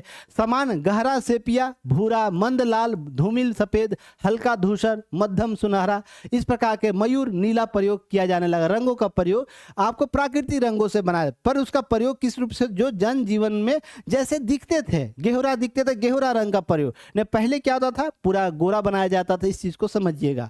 अब है कि समय के साथ चमकीले मुगल रंगों के जगह यूरोपीय छाया तकनीक और धूसर रंगों की शालीनता इसमें शामिल किए जाने लगी। तो इस तरीके से बदलाव होता हुआ आपको दिखेगा। अब है तुलिका, जो ब्रश होता था उसका प्रयोग सूक्ष्म कार्य के लिए कलाकार गिलहरी के पूंछ के बालों की बनी तुलिका का प्रयोग करते थे, जबकि मोटे काम हेतु बकरी, सुअर, भैंस के जो पूंछ होते थे या गर्दन के बालों का उपयोग करते थे। ध्यान रखिएगा, अगर मोटा काम करना हो पेंटिंग में, ज़्यादा मोटी लकीर पाड़नी हो, तो उसके लिए बकरी, सुअर, भैंस और उनके गर्दन की या उनके पूंछ की बालों का प्रयोग करते हैं। पर जो हल्के सूक्ष्म कार्य करना हो, कहते हल्की बारीकी वाले लाइन खींचनी है या उसको शेडो बनाना है, तो उसके लिए गिलहरी के पूंछ वाले बालों का प्रयोग किया जाता है। तो ये तकनीकी विशेषता रहती थी और इसे चलाने के लिए कौशल का होना बहुत जरूरी है, ये अभ्यास का होना बहुत जरूरी है। इस संदर्भ को समझिएगा। अब उसके अतिरिक्त कागज, प्रारंभिक काल में कलाकार कपास या चित्रों अर्थात तुलाट का स्वयं कागज बनाते थे, उसके आधार पर उसका चित्रण करते थे। नेपाल से आने वाले हस्त निर्मित जूट अथवा बांस के रेशों पर बने कागज का प्रयोग हुआ करता था। तो पटना पेंटिंग में नेपाल से आने वाले जो आयातित किया जाता, वहाँ से मंगाया जाता था हस्त निर्मित जूट या बांस का जो आपको रेशा होता, उस पर कागज का निर्माण करके इसको बनाया जाता। 19वीं शताब्दी के उत्तरार्ध में उन्होंने यूरोपीय मशीन निर्मित ड्राइंग पेपर का उपयोग शुरू कर दिया। अब ध्यान रखिएगा ये भी, तो यूरोप का प्रभाव, क्योंकि यूरोप में जैसे ही कंपनी यहाँ विकसित हुआ, वहाँ के कागजों का यहाँ विस्थापन होने लगा। सारी जो रिकॉर्ड्स पहले जो आदेश होते थे, पहले राजशाही आदेश, पहले क्या होता था, मखमल के कागजों में दिया जाता, मखमल का जो कपड़ा होता उस पर दिया जाता। बाद के दिनों जब ब्रिटिश लोग आए तो कागज पर फोल्ड करके एक डिब्बे में बंद करके सील पैक करके भेजा जाए। तो इस प्रकार से कागज का बढ़ावा मिला, तो ड्राइंग पेपर जो होता था उस पर बनाने लगा। तो ड्राइंग पेपर में ध्यान रखिएगा, आपको जो इस प्रकार के जो नहीं रहता पेंटिंग बनाने के लिए, यहाँ पर पेंटिंग इसमें पकड़ के पेंटिंग बनाया जाता था, तो ये शैडो आपको अपनाया जाने लगा बाद के दिनों में। तो इस तरीके से आप होता हुआ देखेंगे। अब इसके अतिरिक्त क्या है कि विषय वस्तु क्या थी, थीम क्या थी इसकी, तो ध्यान रखिएगा। जो मैं अभी चर्चा किया, व्यापारी, दर्जी, नाई, फलवाल, फूल, मछुआरे, लोहार, कुम्हार, जो जनजीवन के लोग हुआ करते थे, समाज के लोग हुआ करते थे, उन्हीं को क्या किया जाने लगा, इसमें दैनिक गतिविधि जो करते थे उनको। अब पर्व त्यौहार धार्मिक अगर बात की जाए तो उसके अवसरों के आधार पर, ऐसा नहीं कि केवल किसी खास में, जैसे छठ का जो होगा, दशहरा का होगा, होली, मुहर्रम, विवाह समारोह, मेला, जुलूस आदि लोग उत्सव के जो दृश्य हुआ करते थे उसको बनाया जाता था। क्योंकि खास देवी देवताओं, खास वर्ग के लोगों के लिए ना कुछ चीज़ें नहीं बनाई जाती थी। अब ध्यान रखिएगा, इसके अवसर जहाँ पर जमावड़ा हो, जहाँ पर लोग मिलजुल रहे हैं, जहाँ पर वार्तालाप हो रहे, जहाँ पर सामाजिक दायित्व का निर्वहन हो रहा है, उस आकृतियों का निर्माण यहाँ किया जाना। तीसरा, ब्रिटिश बंगलों, बाजारों और सामाजिक जीवन से झलकियाँ देखने के लिए जो ब्रिटिश बंगला बनाए गए, जो ब्रिटिश उपनिवेश के अधिकारियों के द्वारा बनाए गए थे, उन बंगलों का भी चित्रण हुआ जाने लगा। पहले क्या था, राज दरबारों का हुआ करता था, पर पैसे जो प्रसय जो दिया जा रहा था, उनको अनुदान जो दिया जा रहा था, प्रसय राशि वो कम होने के कारण क्या हुआ कि यह चीज़ें अपनाई जाने लगी। छोटे छोटे ब्रिटिश बंगलों का जैसा जो प्रसय देगा वही अपने महल का निर्माण, अपने महल के चित्रण के लिए बोलेगा ना। तो इस चीज़ को समझिएगा। इन चित्रों को 19वीं सदी के सामाजिक सांस्कृतिक पटना के दृश्य के रूप में अमर कर दिया। अब ध्यान रखिए, सामाजिक सांस्कृतिक पटना को उभरता हुआ देखने को मिलता है। जहाँ जहाँ इसकी पेंटिंग गई, यूरोप के जो आर्काइव है, ब्रिटिश आर्काइव है, यूरोपियन आर्काइव है, वहाँ गया तो क्या हुआ कि इसकी कला का विविधता मिलना शुरू हो गया। अब इसकी डिमांड बढ़ने लगी। इसके बाद आप चीज़ें देखते हुए कि इसका व्यापार आपको क्षेत्रीय संकर जो हमारा संकर जो कलाएं होती उसको विकसित होता हुआ आप देख लेते इसी दौर में। अब है कि पटना कला चित्रकला के चरणबद्ध विवेचना, किस किस कालखंड में यह विकास किया। जैसे प्रारंभिक चरण 1760 से लेकर 1805 हम बोलते हैं, परिपक्व चरण बोलते हैं 1805 से लेकर 1831 जो परिपक्व चरण हुआ करता था। यहाँ पर जय नारायण लाल के आपको योगदान देखने को मिलता है, फिर सेवक राम का योगदान होता हुआ दिखेगा, उसी के साथ साथ शिवलाल का योगदान होता हुआ आपको दिखेगा। अब ध्यान रखिए उत्तर चरण जो 1831 से लेकर 20वीं सदी के प्रारंभ तक रहा, तो यह चरण आपको बाद के जो चित्रकार थे उनके प्रशय में आपको उभरता हुआ दिखता है, जो समान जनजीवन को और भी शामिल करता हुआ दिखेगा। जब हम प्रारंभिक चरण की बात करते हैं तो ध्यान रखिएगा मुगल चित्रकला शैली जो हुआ था गहरा प्रभाव था उस दौरान। इसमें जो लोग विस्थापित होकर आए थे ना, जो मुगल काल में चित्रकला का जो नेतृत्व कर रहे थे उनका विस्थापन हुआ था, तो एकाएक कोई भी कला का संकर नहीं हो सकता ना, एक कला कालखंड में हो सकेगा। तो इसमें प्रारंभिक चित्र चरण में जो भी बनाए गए क्या हुआ, उस पर मुगल का अधिक प्रभाव होता हुआ दिखा। अब है कि इसका दृश्य कजली स्याही तकनीक का प्रयोग किया गया इसी दौरान।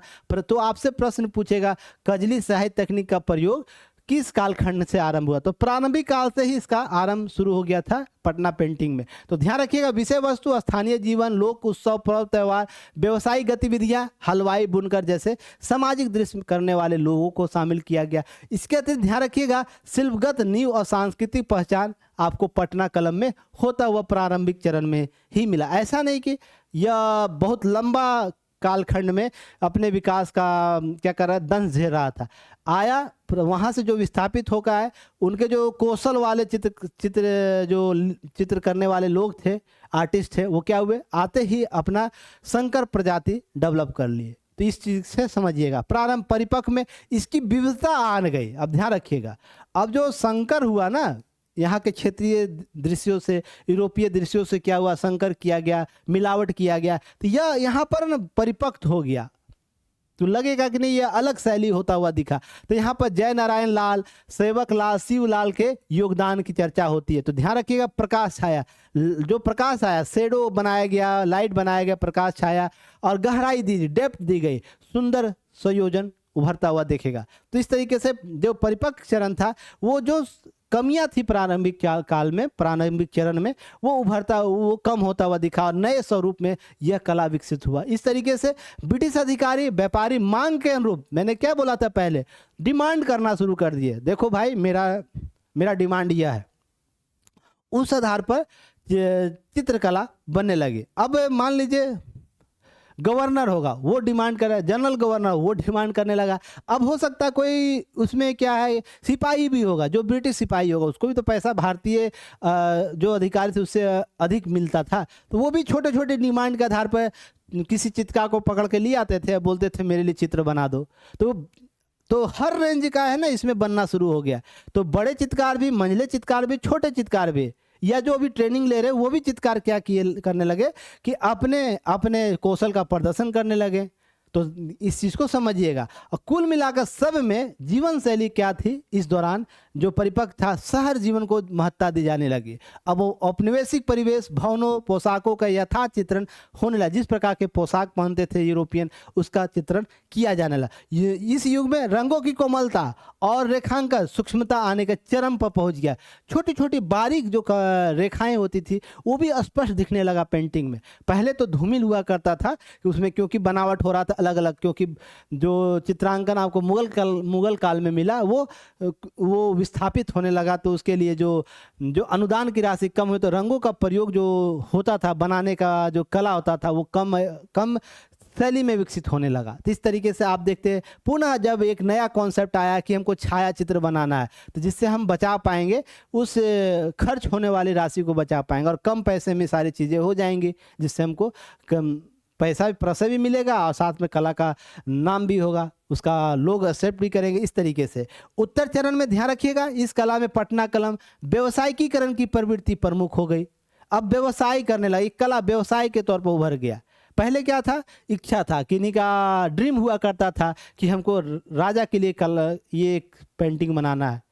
अब क्या करता, व्यवसाय के तौर पर, क्योंकि जीविकोपार्जन का कॉन्सेप्ट आ गया था ना, अगर मान लीजिए मुगल काल की बात करें, उससे पहले की हम बात कर ले, अगर किसी चित्रकार के द्वारा बनाया गया कोई पेंटिंग, उसको बहुत सी बड़ी राशि दे दी जाती थी या रकबा दे दिया जाता था, जो जीविकोपार्जन के लिए उसका साधन बन जाता था। पर अब क्या था, प्रत्येक पेंटिंग बनाने के बाद उनको कुछ मिल रहा था। तो क्या हुआ, व्यवसायिक, एक पेंटिंग बनवा इतना रुपया दो। तो इस तरीके से चीजें उभर कर सामने, इसको अन्यथा नहीं लीजिएगा, ये उस समय की विशेषता थी। जैसे अभी आप देखते हैं ना, कहीं पेंटिंग बैठ के बनाई तो उसके लिए आप उसको कुछ गिफ्ट करते, उस तरीके से। अब ध्यान रखिएगा, अब कलाकारों ने ब्रिटिश उपभोक्ताओं के स्वादानुसार लघु चित्रों का निर्माण कर, जैसा स्वाद जैसा डिमांड होता था वैसा सप्लाई करते थे। तो डिमांड और सप्लाई का कॉन्सेप्ट यहाँ अपनाया जाने लगा इस चीज में, जिसमें बाजार, जुलूस, शिकार और औपनिवेशिक जीवन शैली के दृश्य अधिक थे। शिकार वाला अधिक बनने लगा क्योंकि ब्रिटिश लोग ज़्यादा शिकार करते थे। तो इस तरीके से चीज़ें बनने लगी। अब ध्यान रखिए, तकनीकी दृष्टि से इस युग में हाथी दांत, अबरख, चावल के काजल पर चित्रण आपको परंपरा विकसित हुई।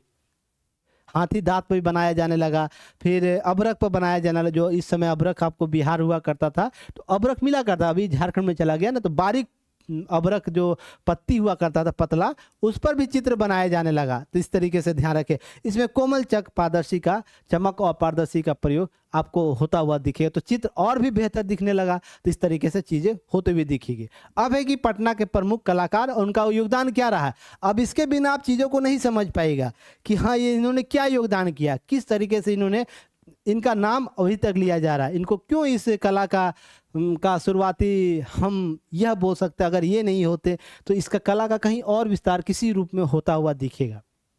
अब ध्यान रखिएगा कि पटना कलम के प्रवर्तकों के अंग्रेजी सेवक राम की इस शैली का आदि गुरु बोला जाता है, शुरुआती गुरु बोला जाता है, फाउंडर बोल सकते हैं।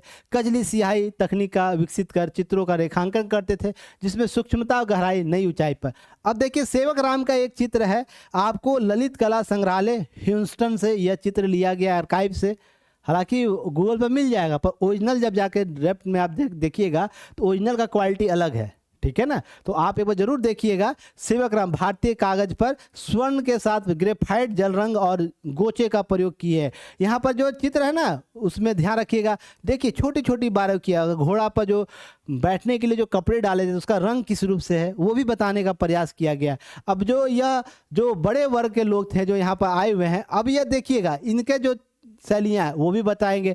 फिर देखिए यहाँ पर एक दृश्य है, ठीक है ना, वो भी दिखाया गया है कि हाँ उस भीड़ में क्या क्या अलग है, झंडा, सारी चीज, भाले, सभी चीजें दिखाई गई है। इस तरीके से आप होता हुआ देखेंगे कि कजली स्याही तकनीक का प्रयोग किया गया, जो काजल और जो नहीं पहले मैंने बताया आप लोगों को काजल कॉन्सेप्ट लिया गया था, वो आपको शैडो हुआ बनता। देखिए सभी चित्र में शैडो आपको दिख जाएगा। जो भी आकृति आप देख रहे हैं, इस आदमी का आकृति देख रहे हैं तो यहाँ पर शैडो आपको, घोड़ा का देखिए आकृति, शैडो आपको यहाँ दिखेगा, इस घोड़े का शैडो यहाँ दिखेगा।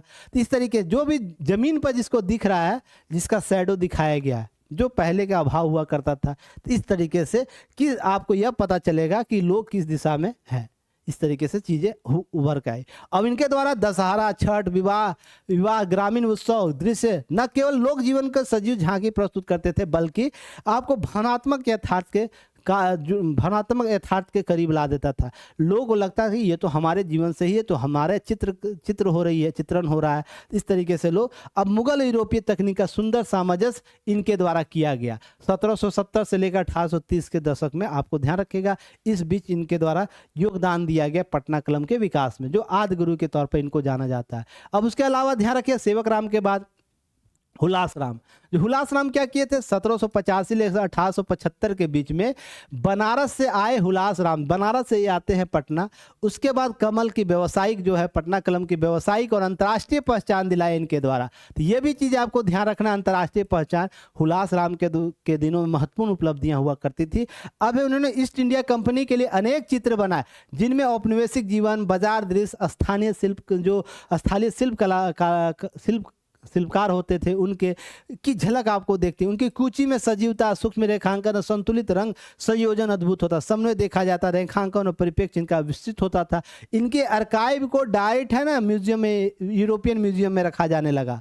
इनके चित्र शैली जो बनती थी, जो ब्रिटिश उपनिवेशवाद के अधिकारी लेके जाते थे तो आर्काइव में ले जाकर रखते थे। सोच के देखिएगा कितनी इनकी अंतर्राष्ट्रीय अब वो अपने घरों में बना के रखते थे। तो ध्यान रखिएगा इनके पेंटिंग के तौर पर। तो ये छोटे छोटे देखिए सभी जगह शेडो, आप जब ये PDF आप लोग को जाएगा तो उनके बारीकी को समझिएगा, तब समझ पाइएगा ये क्यों महत्वपूर्ण है।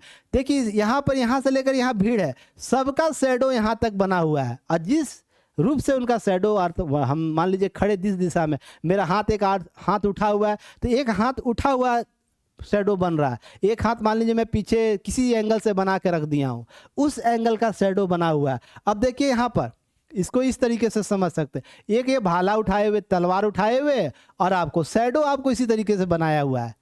अब देखिए यहाँ पे एक व्यक्ति को क्या कर रहा है, हाथ नीचे झुका, तो इसका शैडो झुका हुआ है। इस तरीके से आपको छाया चित्रण किया गया था, तो इसकी विविधता इससे स्पष्ट होती है। अब इस तरीके यहाँ का दृश्य को दिखाया गया, मलखम का दृश्य दिखाया गया, तो आप इस तरीके से समझ सकते हैं कि इस चित्र ने जो हुलास लाल है वो क्या करते हैं, छाया चित्रों पर अधिक विशेष देते हैं। तो इस तरीके से और भी विकसित होता हुआ दिखता है, और स्थानीय शिल्पकारों का जो दृश्य हुआ करता था और भी बेहतर उभर कर सामने आने लगा। अब इसके बाद शिवलाल या शाही मुसव्विर इनका नाम, इनको उपाधि दी गई थी, जो 1817 से 1887 के बीच इनका विकास होता हुआ दिखता। जो ध्यान रखिएगा चित्रशाला स्थापित की, इनके द्वारा एक मुसव्विर खाना आपको स्थापित किया गया, जिसे चित्रशाला कहते थे। उन्होंने अनेक शिष्यों को प्रशिक्षित किया, क्योंकि उन लोगों को भय होने लगा हमारे बाद कौन आगे इस कला को अपने युग में लेकर जाएगा या और भी आगे बढ़ाएगा। तो यह क्या करते हैं, एक चित्रशाला का निर्माण कर देते हैं, जिसमें कुछ शिष्यों को क्या करते हैं, अपने साधना को समझाना शुरू कर, दिखाना शुरू करते हैं, समझाना शुरू करते हैं, तुमको पेंटिंग ऐसे बनानी है। उसके बाद क्या होता है, वहाँ पर ब्रिटिश अधिकारी और स्थानीय धनी वर्ग के लिए लघु चित्र एवं सामाजिक दृश्यों का निर्माण किया जाने लगा। अब स्कूलिंग के माध्यम से, पहले क्या होता, प्रत्येक व्यक्ति अपना अपना बनाता था। अब इनके द्वारा क्या किया गया, शिवलाल जी के द्वारा एक स्कूल खोल दिया गया। वर्तमान के संदर्भ में समझिएगा, एक स्कूल खोल दिया गया, उस स्कूल में कुछ बच्चों को एडमिशन करा दिया गया और उनको सिखाया जाने लगा। इसके एवज में क्या हुए कि एक ही जगह केंद्र बिंदु बन गया। अब है भटक के लोगों को जाना नहीं पड़ता था, किसी को बनाना है तो क्या करना है, उस स्कूल में जाता था और बोलता था, डिमांड करता था, उसके अनुसार या तो गुरु या तो शिष्य, कोई भी जो कौशल अपना रखे हुए उस चित्र को बनाने के लिए जैसा डिमांड कर रहा है वो बना के दे देते थे। अब ध्यान रखिएगा, इसके साथ साथ उन्होंने अफीम कारखानों के लिए भी चित्र श्रृंखला तैयार की, जो यद्यपि उसे भित्ति चित्र के रूप में पूर्ण नहीं किया गया, ध्यान रखिएगा नहीं किया गया था, पर उनके द्वारा कुछ निर्माण किए गए थे। तो अगर कभी पूछे शिवलाल जी की क्या योगदान है, तो अफीम जो कारखाने होते उनके भित्ति चित्र को भी विकसित पटना कलम में किए थे, उनके दरवाजे पर बनाया था। हालांकि कुछ ही समय उनका देहांत हो जाता है, तो यह उतना विकसित नहीं हो पाया। अब ध्यान रखिए, इनके द्वारा एक चित्र बनाया गया, ध्यान रखिएगा, देख रहे हैं महिला यहाँ पर क्या कर रही है, एक सेकेंड, महिला यहाँ पर कोई संगीत कार्यक्रम कर रही है। तो महिला कैसी वेशभूषा पहनी हुई, किस रूप से है, और उनका टेंट होता है, जैसे हमारे शादी विवाह में क्या होता है, समियाना लगता है ना। तो देखिए एक प्रकार का समियाना लगा हुआ है। तो समियाना को कैसे हम लोग पहले रखते थे, जैसे वर्तमान में है वैसे ही रखते हैं, गांव का समियाना जो लगता है। इस तरीके से देखिएगा, इसमें महिलाओं के लिए क्या रखा जाता था, तो कुछ जो कुछ है वैसे पेय पदार्थ के लिए रखा जाता था, पीने के लिए थुकदान रखा जाता, क्योंकि पान के शौकीन हुआ करते थे पहले के लोग, तो इस तरीके से कुछ रखा जाता था। कलाकार के कितने होते थे, तो ये भी दिखाया, कितने सहयोगी होते, किस रूप से होते थे, तो इस तरीके से सारी चीज़ें दिखाई गई। अब मान लीजिए उसको बैठने के लिए वाइट चादर दिया जाता था, ये भी बताया गया। उसके स्टेज दिया गया है, स्टेज पर परफॉर्मेंस होता था। तो यह सारी कलाओं को शिवलाल जी के द्वारा क्या किया गया, उन्नत किया गया, ताकि स्थानीय जीवन सारी कलाओं को समझा जा सके, सीखा जा सके। अब शिवदयाल, ध्यान रखिएगा, शिवदयाल लाल 1820 से लेकर 1880 के बीच में इन्होंने क्या किया, हाथी दांत लघु चित्र बनाने की परंपरा को लोकप्रिय बना दिया। चल रहा था पहले से, पर वो उन्नत या शैलीगत विशेषता नहीं था जो इनके काल में विकसित हुआ। अब हाथी दांत, छोटा सा हाथी है, दांत है, उसमें क्या हुआ, उस पर यह चित्र बनाना शुरू कर दिया गया। पहले तो मान लीजिए पेंटिंग है तो एक बड़ा सा स्पेस होता है ना, तो आसानी से बनाया जा सकता है। अब लोग तो देखते होंगे बहुत से ऐसे पेंटर है, चावल के दाने पर बना के रिकॉर्ड बना रहे हैं, बनाते हैं ना, आँख का जो भो है उस पर बना के लोग क्या कर रहे हैं, जो बाल होता है उस पर पेंटिंग बना रहे हैं। अन्य कलाओं की बात कर रहा हूँ। तो ऐसे ही उस समय की सबसे बड़ी अचीवमेंट हुआ करती, क्योंकि टूल्स वैसे नहीं थे जिसके आधार पर छोटे से स्पेस पर चीज़ों को बनाया जा सके। पर इनके द्वारा शिव दयाल लाल जी के द्वारा यह क्या किया गया, बनाया गया, उनको प्रांगत बनाया गया। बहादुर लाल द्वितीय, जमुना प्रसाद जैसे कलाकारों को इन्होंने प्रशिक्षित किया जो सॉरी जो कालांतर में जाकर इस कला को और विकसित करते हुए दिखेंगे आपको। अब इनके द्वारा एक बनाया गया, देखिए अभी आप जाते होंगे दीपावली हाल ही में मनाया आप लोग, अभी भी देखते हैं किस तरीके से सजाया जाता है मूर्तियों को स्टेज बाय स्टेज। वैसे पहले हुआ करता था। देखिए पहले एक स्टेज पर महिला बैठी हुई है, महिला अपने दुकान को सजाए हुए, देवी देवताओं की मूर्तियां हैं उसको रखी हुई है, कुम्हार बना रहा है, दीपक उपक बना रहा है। तो दीपावली का दृश्य है, बाजारों का दृश्य है। तो यहाँ पर महिला की सहभागिता आप देख रहे हैं, और महिला संपन्न हुआ करती थी। इनके झुमके इनके जो आभूषण उसको देखिए आप। महिला ऐसा नहीं कि गरीब हुआ करती थी, जो महिला बाजार में बैठी हुई है वो सारे आभूषण को पहन के बैठी हुई है। तो इसका मतलब यही है उस समय का सामाजिक जीवन जो संपन्नता की ओर हुआ करती थी। हालांकि बहुत से लोग प्रताड़ित थे इस चीज़ को लेकर कि आय नहीं है, पर यह बताता है कि महिलाएं आभूषण का प्रयोग समृद्धता के साथ कर रही थी, जिनके पास जिस तरीके से आभूषण की मात्रा उपलब्ध थी। अब ऐसा नहीं कहे सोचिएगा कि नहीं ये लोग नहीं करते थे, या इस प्रकार से इनका क्या है, इस प्रकार से कुछ उनको मिला ही अवसर नहीं। तो चित्रकला में यह साफ दिखता है जो 1820 से 1880 के दौरान बनाई गई थी।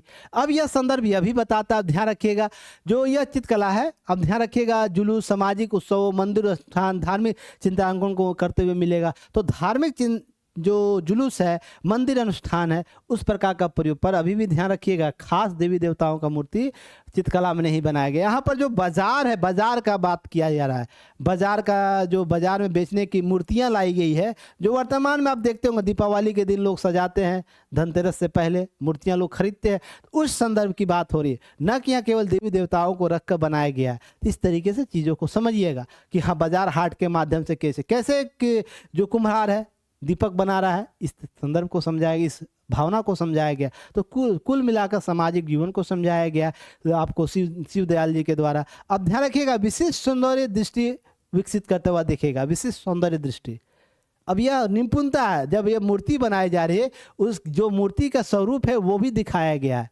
तो निपुणता की बात हो रही है ना। एक भी मूर्ति में आपको दिख रहा है कि डैमेज स्थिति है, आप जब आपको पीडीएफ दिया जाएगा तो गौर से इसको जूम करके देखिएगा, तो आप इसकी निपुणता, विशिष्ट सौंदर्य दृष्टि को समझ सकते हैं।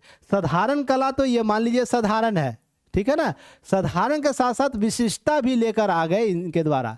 तो यह क्या हुआ, अगर इसी को व्यापक पैमाने पर बनाया जाता तो अति विशिष्ट श्रेणी में चला जाता ये।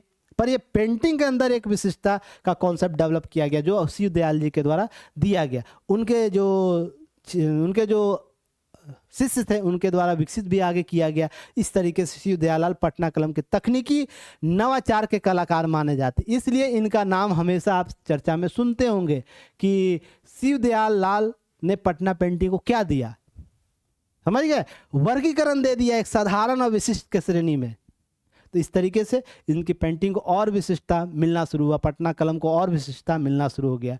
अब इसके अतिरिक्त ध्यान रखना है कि जब हम बनीलाल की बात कर रहे हैं, बनीलाल ये क्या करते हैं, बानीलाल अब है कि रंग संयोजन के आधार पर प्राकृतिक संदर्भ को, सूक्ष्म जो रंग संयोजन उसको जोड़ देते हैं, और क्या करते हैं, जो शिवलाल के शिष्य हुआ करते थे अब उनसे सीखे हुए हैं। तो ये इन्होंने दैनिक जीवन के यथार्थ दृश्यों पर ही फोकस किया, अत्यंत कलात्मक रूप दिया। अब देखिए इनके पेंटिंग को इन्होंने पहले क्या, देखिए पहले क्या होता था कि जो चित्र का जो बॉर्डर हुआ करता था साधारण हुआ करता था, सिंपल हुआ करता था।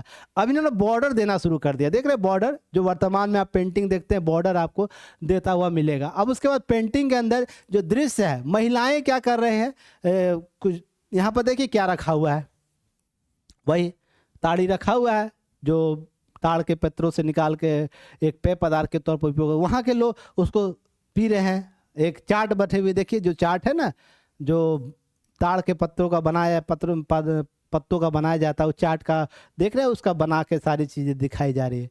ये सब गांव से बाहर है, गांव में नहीं है। जैसे अभी भी आप देखते होंगे इस प्रकार का जो दुकानें होती हैं, इस प्रकार का जो लोग पीने जाते हैं, गांव के बाहर पीते, गांव के अंदर नहीं पीते। तो सामाजिक दायित्व क्या है यह भी समझाता है यह चित्र। तो बानीलाल इस प्रकार के कॉन्सेप्ट के आधार पर चीज़ों को रेखांकित करना शुरू करते हैं। अब ईश्वरी प्रसाद क्या करते हैं, 1870 से 1949 में अंतिम महान प्रतिनिधि के तौर पे इनको जाना जाता है।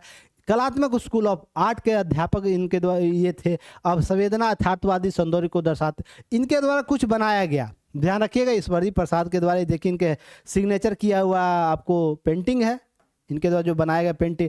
इन्होंने क्या किया कि साधारण पेंसिल से पेंटिंग बनाना शुरू कर दिया। पहले क्या था, ब्रश से पेंटिंग होता था, कलर डाला जाता था। इनके द्वारा किया गया कि जो स्केच पेंटिंग होता है उसको डेवलप कर दिया गया पटना पेंटिंग में। इसने और भी विकसित कर दिया इस कला को। क्या हुआ कि अब लोग क्या किए, अब इसमें ज़्यादा खर्च नहीं हुआ, केवल मान लीजिए चिड़िया का रंग देना है, चिड़िया का रंग दे दिया, बाकी जो आवरण है उसको स्केच कर दिए, तो और भी लोगों तक पहुंच गया, क्योंकि इसके लिए कम पेमेंट करना होता था। अब ध्यान रखिएगा इसमें सारी चीज़ें, हालांकि पटना पेंटिंग का जो शेडो कॉन्सेप्ट इनके द्वारा छोड़ा नहीं गया था, शेडो कॉन्सेप्ट इनको भी अपनाया गया था। उसके बाद कुछ कॉन्सेप्ट और भी अपनाए गए इनके द्वारा, तो इसको हम लोग इस संदर्भ में देखते हैं। अब ध्यान रखिएगा प्रिंट प्रभाव देने के लिए जो स्टिपलिंग है उसका प्रयोग कैसे किया गया। तो तीन प्रकार की चीज़ें यहाँ पर देखने को मिलेगा। चटियाल शैली, डिमकी जो स्टिपलिंग है, और जावा स्टिपलिंग है। ये ध्यान रखिएगा, 3 शैली। कुल मिलाकर क्या है कि मान लीजिए कोई पेंटिंग बनाया जा रहा है, ये पेंटिंग बनाया जा रहा है, इसके बॉर्डर पर या कहीं भी किस शैली को, पैटर्न को उपयोग किया गया, क्रॉस किस प्रकार के बनाए गए हैं। तो यहाँ पर ध्यान रखिएगा, चटियाल शैली जो था पूर्ववर्ती शुरुआती दौरों में आया था। रंगों का डॉट्स, जो आपको जो स्टिपलिंग कहते हैं, रंगों का डॉट्स कैसा होगा, अर्थात एक चित्र बनाने में मान लीजिए छोटा छोटा डॉट बनाया गया, तो कैसे बनाया गया, किस शैली में बनाया, किस तरीके से बनाया गया, तो उसके लिए अद्भुत प्रतिभा का परिचय देता है। और यही आपको उस कला की विशिष्टता को दर्शाता है। जैसे मधुबनी शैली की बात कर ले, मौर्य कला की बात कर ले, पाल कला की बात कर ले, उस दौरान जो चित्रकला हुआ था, चित्र शैलियाँ डेवलप हुई थी, उसमें जो विशिष्टता थी उसके आधार पर। अब ध्यान रखिए, मुगल काल में पटना कलाकार चिटसैया शैली को प्रयोग किए। जो मुगल काल के जो लोग आए थे, अर्थात प्रारंभिक जो लोग हुए होंगे, जो इस शैली का विकास कर रहे थे, विस्थापित होकर आए थे, उनके द्वारा चेट याल शैली। तो इसका मतलब सीधा सा अर्थ समझिएगा, मुगल काल में भी इसका प्रयोग हो रहा होगा। जो एक पैटर्न अर्थात 4-4 का क्या हुआ, शैडो बनाया गया, 4-4 का आपको क्या किया गया, लकीर बनाया गया। तो ध्यान रखिएगा 4-4 के आधार पर, जैसे है ना ईंट जोड़ते हैं ना घर बनाने में, कैसे एक ईंट एक के ऊपर ईंट रखने की शैली होती है, उसी तरीके से यह शैली अपनाई गई जिसमें चित्रों का निर्माण किया जाए। फिर डिमकी का प्रयोग, जो स्प्लिटिंग है मुर्शिदाबाद में, जो ध्यान रखिएगा उन्होंने डिमकी का उपयोग किया। मुर्शिदाबाद जो बंगाल का था, उसकी शैली जो विकसित हुई उसमें डिमकी का प्रयोग किया गया, डिमकी डॉट्स का प्रयोग किया गया। डिमकी डॉट्स करने का मतलब आपको एस शेप का डॉट्स हुआ करता था। क्लियर? तो ये चीज़ याद रखिए, मुर्शिदाबाद में क्या हुआ, आपको डिमकी, प्रारंभिक जो मुगल काल के जो चित्रकला थे वो क्या किए, आपको चिटयाल और जावा स्प्लिटिंग। ध्यान रखिए पटना में जावा स्प्लिटिंग का प्रयोग किया, जो जौ के दानों की तरह उपयोग होता था, अर्थात जौ का दाना जिस आकृति का रहता उस प्रकार के डॉट्स का प्रयोग कर पेंटिंग बनाया जाता, तो जावा पेंटिंग का है। तो आपसे ये प्रश्न पूछ सकता है कि जो विस्थापित जो हुआ था लोग, उसमें जो लघु चित्रकला शैली बनाई गई, उसमें किस प्रकार की शैली या जो स्टिपलिंग है उसका प्रयोग किया गया, डॉट का प्रयोग किया। तो ध्यान रखिए पटना के द्वारा जावा और डिमकी आपको मुर्शिदाबाद के लिए, और चटैयाल जो प्रारंभिक मुगल काल से जो निकल के आए थे उनके द्वारा। तो ये चीज़ें याद रखना, इस तरीके से प्रश्न आपसे पूछा जा सकता है, और इसको थोड़ा सा इसलिए भी याद रखना है ना, अलग बना देगा आपको और भी उत्तर को लेकर।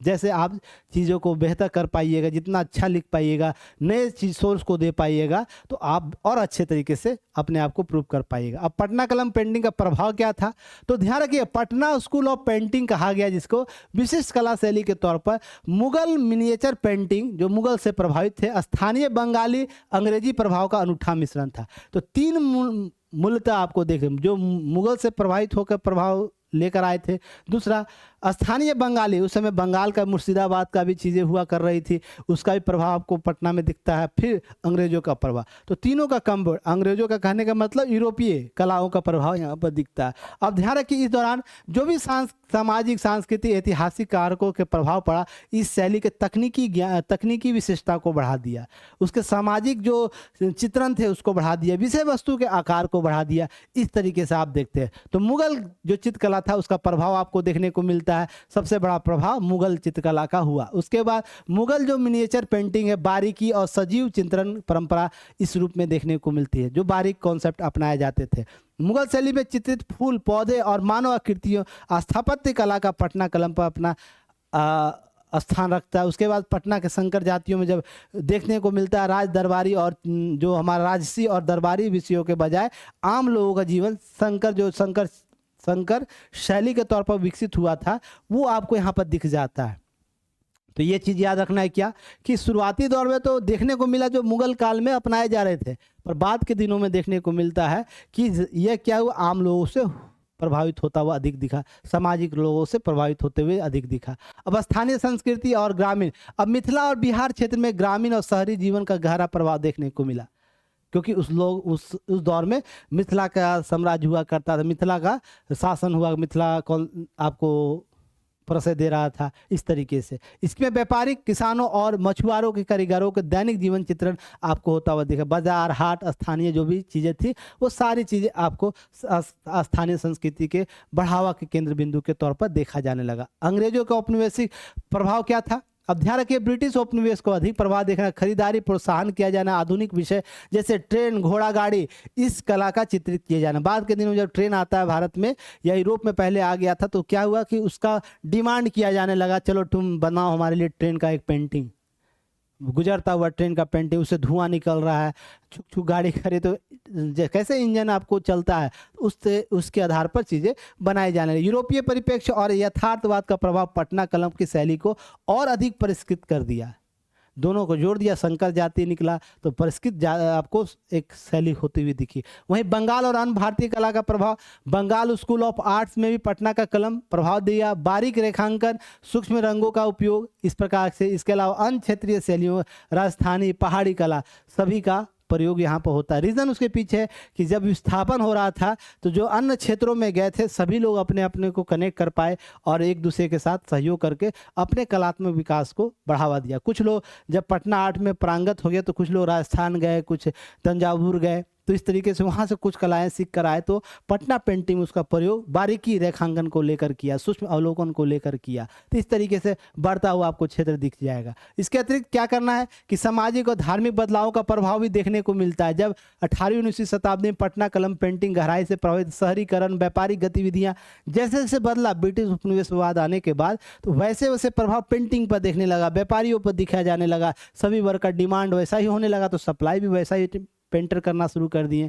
तो इस तरीके से क्या हुआ, आर्थिक कठिनाइयां और पारंपरिक संरक्षक वर्ग, मुगल और नवाबों के पतन के कारण जो कलाकारों की नई विषय वस्तु और संरक्षण की तलाश करनी पड़ी, उसी से उपजा हुआ एक नई और चित्रण शैली आपको उभरती हुई दिखती है, जहां पर ब्रिटिश कोठियों के आधार पर, ब्रिटिश बाजार गतिविधियों के आधार पर बाजार जो गतिविधियां हो रही थी उसके आधार पर जो चीज़ें निकल के आए उसका चिंतन होता हुआ आपको दिखेगा।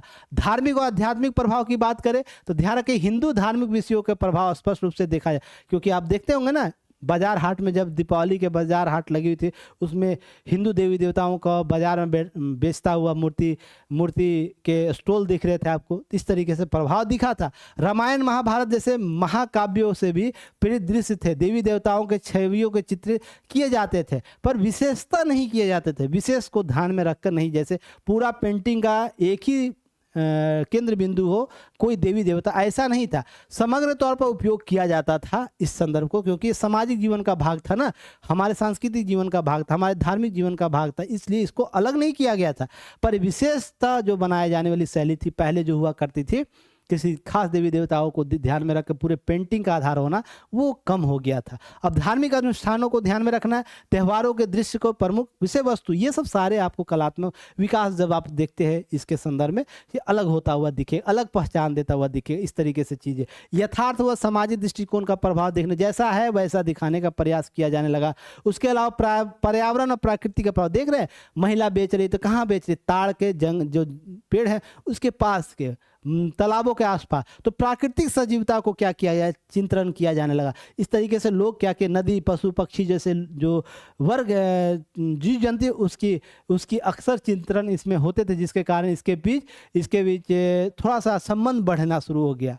इस तरीके से आपको होता हुआ दिखेगा। फिर भौगोलिक और प्राकृतिक विशेषताएं भी आपको देखने को मिली इस चित्रकला शैली में। तो ध्यान रखिए, जीवन के जितने छोटे बड़े अवसर हुआ करते थे उन सभी को यहाँ पर चित्रण किया जाने लगा। इसके अतिरिक्त ध्यान रखिएगा, अन्य कलाओं से तुलना, यह बहुत ही महत्वपूर्ण है।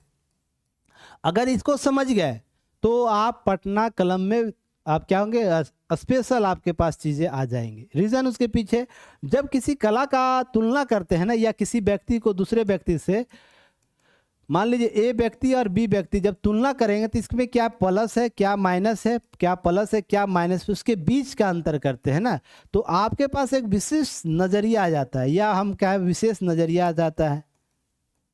तो ये चीज़ ध्यान रखिएगा। तो आपसे कभी भी किसी प्रकार का प्रश्न पूछ दे, आप कंफ्यूज नहीं होइएगा, या आप में भटकाव कम होगा, ये भी एक ध्यान रखने वाला पक्ष है। तो ये ध्यान रखिएगा कि जब हम तुलनात्मक अध्ययन, जो मैं इस सीरीज के लाने का अर्थ ही यही था कि अभी तक जो तुलनात्मक अध्ययन शैली आप लोग को नहीं समझाई गई है कि हाँ क्यों विशिष्ट है हमारा पटना कला, क्यों हमारा मधुबनी पेंटिंग विशिष्ट है, क्यों हमारा मौर्य प्रशासन विशिष्ट है, क्यों विशिष्ट है। इस चीज़ को समझना बहुत ज़रूरी है कि विशिष्टता के लिए तुलनात्मक शैली को जानना। तो अगर आप जो मैंने सीखा है अपने अध्ययन के दौरान, तो उस शैली को अगर आप लोग सीख जाते हैं तो कुछ चीज़ें स्पेशल आपके पास और आपको अलग बना देगा। और जैसा कि आप लोग इंटरव्यू प्रोग्राम चल रहा है, मेंस प्रोग्राम चल रहा है, जैसा बच्चों का फीडबैक आ रहा है, मुझे बहुत खुशी हो रही है कि मैं जो देना चाहता हूँ, उन बच्चों तक पहुँचाना चाहता हूँ, वो पहुँच रहा है। हाँ, अभी मात्रा कम है, एक समय आएगा बृहद होगा, पर ध्यान रखिए जिस दिन आप इस कला शैली को सीख जाइएगा, आप एक बेहतर उत्तर लिखने की उस कैटेगरी में आ जाए जहां पर आपका कॉपी अलग हो जाएगा और विशेष तरीके से देखा जाने लगेगा। ऐसे नहीं कि सतही ज्ञान के आधार पर आपको नंबर दिया जाएगा। तो इस चीज़ को, इस विश्वास के साथ बने रहिएगा।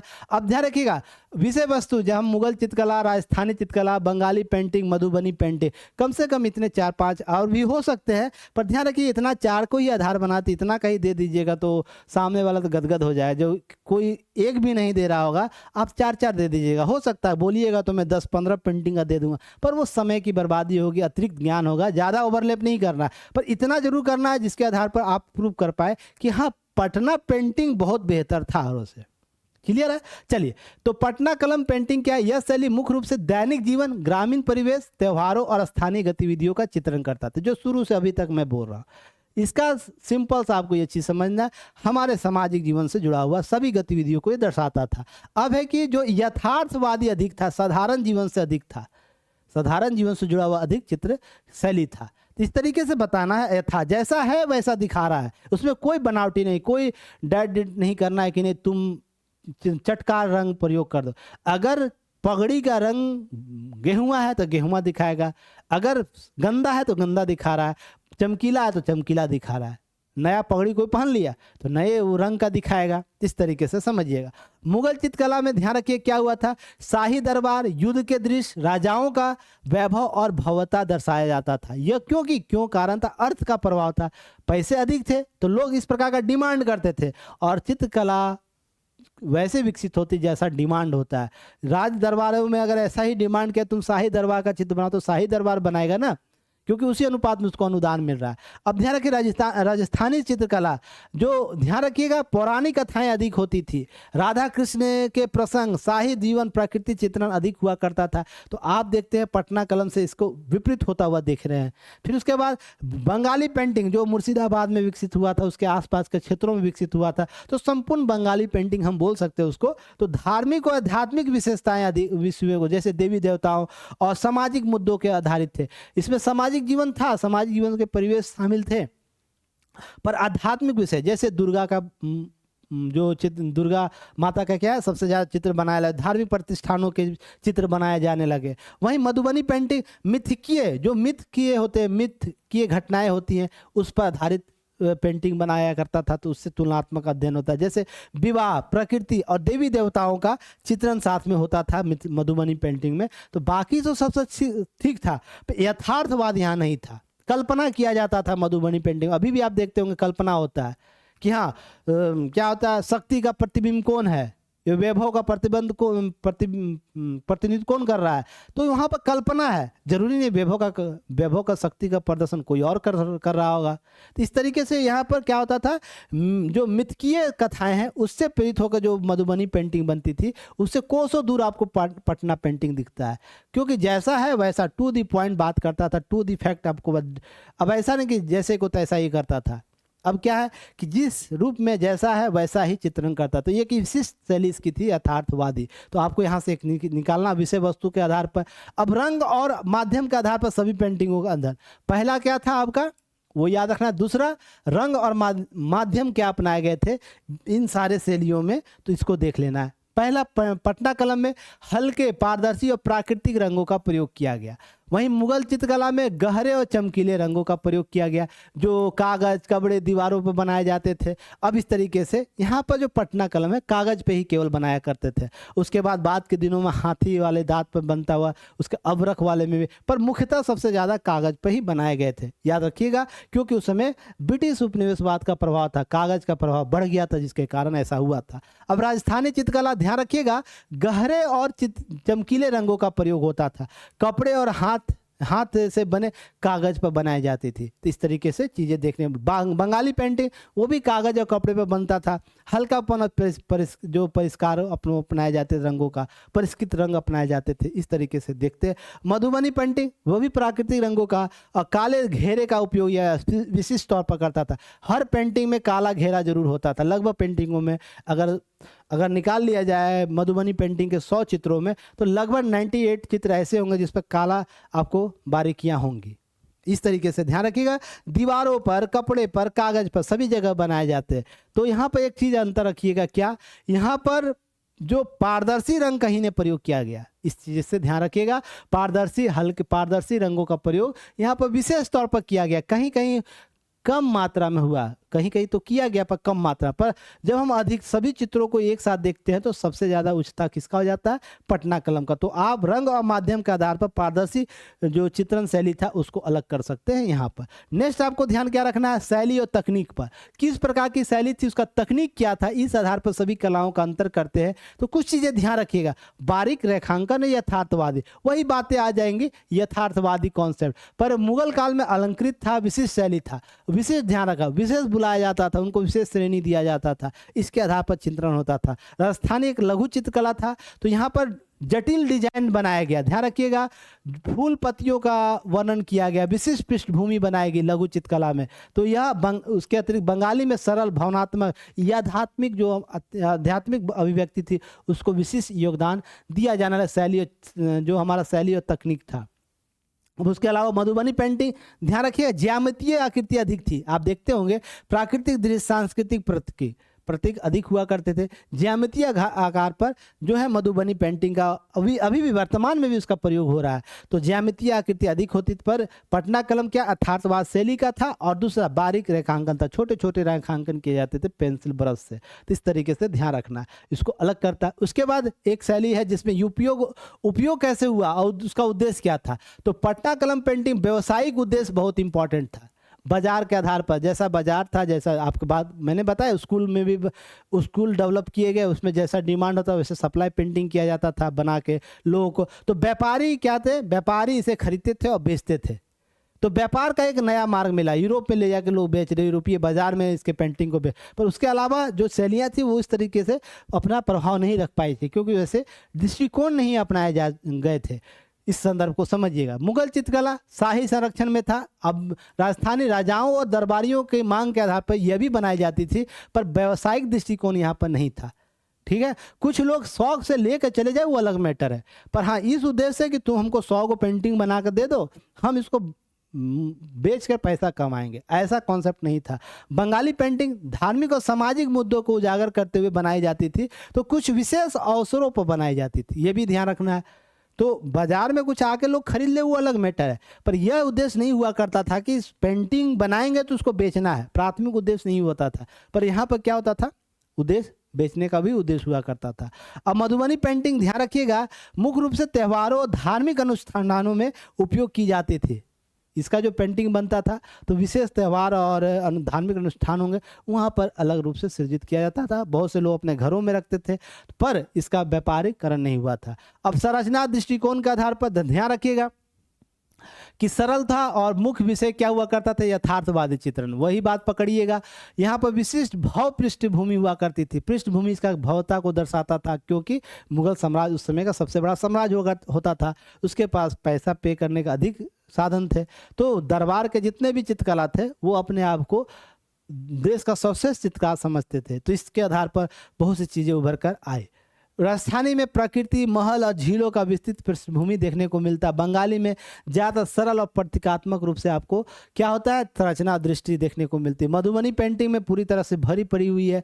किस पृष्ठभूमि जो आपको शैडो ये बनाया जाता था ना कि हाँ इसमें बारीकी बारीकी, तो जो रंग आपको किसी में तोता बनाना तो उसको आकृति देना तो भरा पड़ा रहता है, ये बिना लकीर का कल्पना भी नहीं कर पाते। तो यहाँ पर उच्च शैली प्रयोग के ज्यामितीय डिजाइन आपको प्रयोग किए गए इस तरीके से। देखिए सभी चीज़ें ना केवल विषय वस्तु चेंज कर देना, लगभग सेम चीज़ें आपको देखने को मिलेगी। अब है यह सबसे इम्पोर्टेंट जो मैं आपको अभी तक कहीं आप लोग को नहीं मिल रहा होगा, ये मैं आप लोगों को जो दे रहा हूँ इसे ज़रूर देखिएगा और इसको समझने का प्रयास कीजिएगा। केवल इसको इस रूप से नहीं देखना है कि यहाँ पर पढ़ लेना है।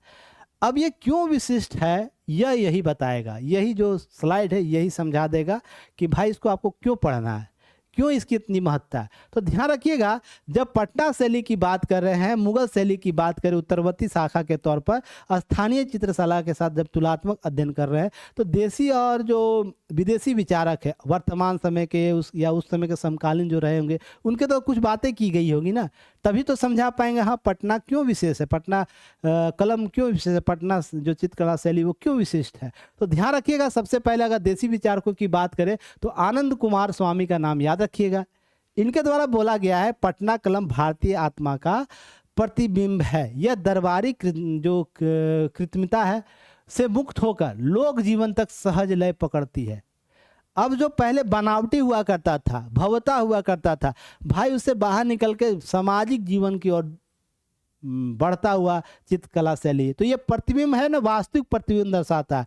तो यह ज़्यादा विकसित हुआ होगा, इसको लोग अर्थात समाज के समान लोगों को है ना इसमें महत्ता दी जाने लगी इस पेंटिंग में। नंदलाल बोस क्या बोलते, पटना शैली भारतीय चित्रकला को जनता के जीवन से जोड़ा यह जन कला की दिशा में पहला प्रस्थान था।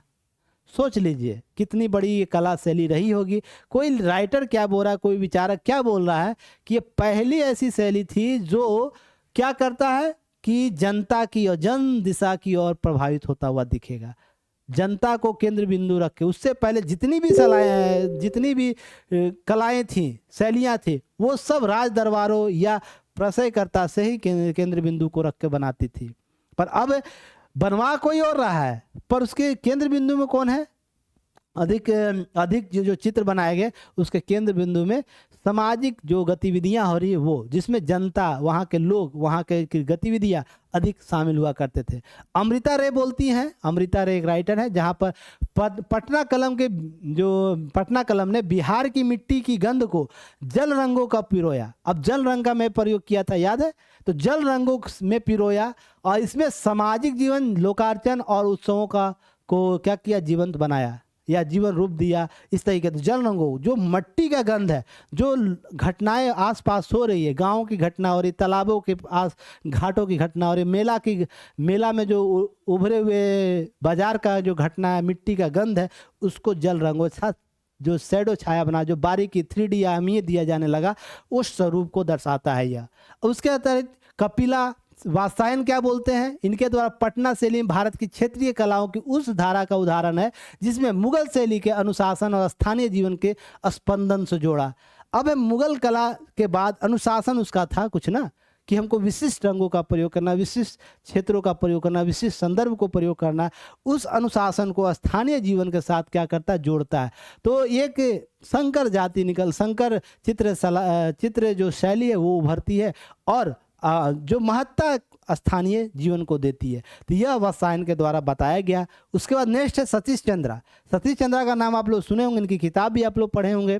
उनके द्वारा क्या बोला गया है, यह शैली न केवल तकनीकी रूप से परिपक्व थी, बल्कि सामाजिक दृष्टि से भी प्रगतिशील। इसमें लोक संवेदनाओं की झलक मिलती है। इसको लिखे बिना आप आगे बढ़िएगा तो समस्या हो जाएगा। तो ध्यान रखिएगा, सतीश चंद्रा की बुक पढ़ते हैं आप जब है, उस राइटर के जो योगदान हमारे इतिहास लेखन में है, उनकी बातों का अगर यहाँ नोट डाउन करते तो और भी अच्छे नंबर आपको प्राप्त होंगे। अब राधा कृष्णन चोपड़ा, RK चोपड़ा नाम याद रखिएगा। पटना ने कलाकारों के शिल्प के पेशे नहीं, संस्कृति का माध्यम बनाया। उन्होंने मुगल के नजाकत को भारतीय सहजता से जोड़ दिया। उनके द्वारा यह बोला गया कि पटना के कलाकार ने शिल्प के पेशे नहीं थे, शिल्प के पेशे ही नहीं बनाए, बल्कि वो मुगल की नजाकत क्या था उसको भी शामिल किया। तो इस संदर्भ को समझिएगा। जयशंकर प्रसाद क्या बोलते हैं कि पटना चित्रों में सौंदर्य का स्रोत विलास नहीं, जीवन के सच्चाई यही उन्हें अमर बनाता है। कि जीवन का सच्चाई क्या है, अर्थात क्या है, हमारे आसपास की चीज़ें क्या घट रही है, उसको समझाता है पटना चित्रशैली या पटना कलम हम लोग इसको बोलते हैं। तो ये भी ध्यान रखिएगा, यह जीवन की सच्चाई को दर्शाता है।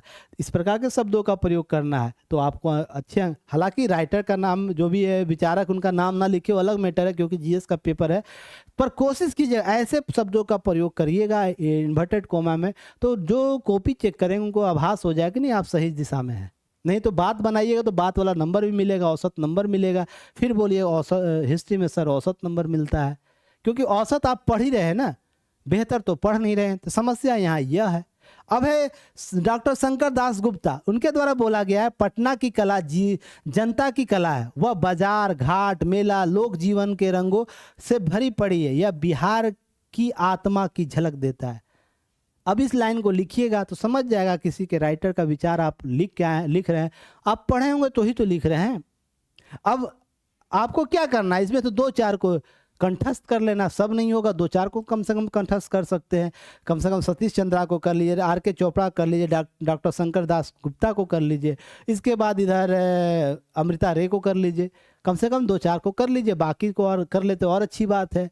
ध्यान रखिएगा, इसका विदेशी विचारक क्या कहते हैं, EV हेवल बोलते हैं कि पटना कलम जो कलम है भारतीय चित्रकला को महल की दीवारों से मुक्त कर दिया। समझिए कितना यह फ्रीडम वाली बात कर दी है भाई। अब जो राज दरबार में जो बातें हुआ करती थी, 4 दीवारियों में हुआ करती थी, जनता से पता ही नहीं जनता को क्या हो रहा है राज दरबार के चित्रकारों में, क्योंकि कभी वो देख ही नहीं पाता था। अब आम लोग क्या हो रहे हैं, आम लोग जिनके पास पैसे होंगे, जो लोग होंगे वो बनवा सकते हैं, तो आम जीवन के पास पहुंचा दिया और यह लोगों की भाषा बोलने लगा।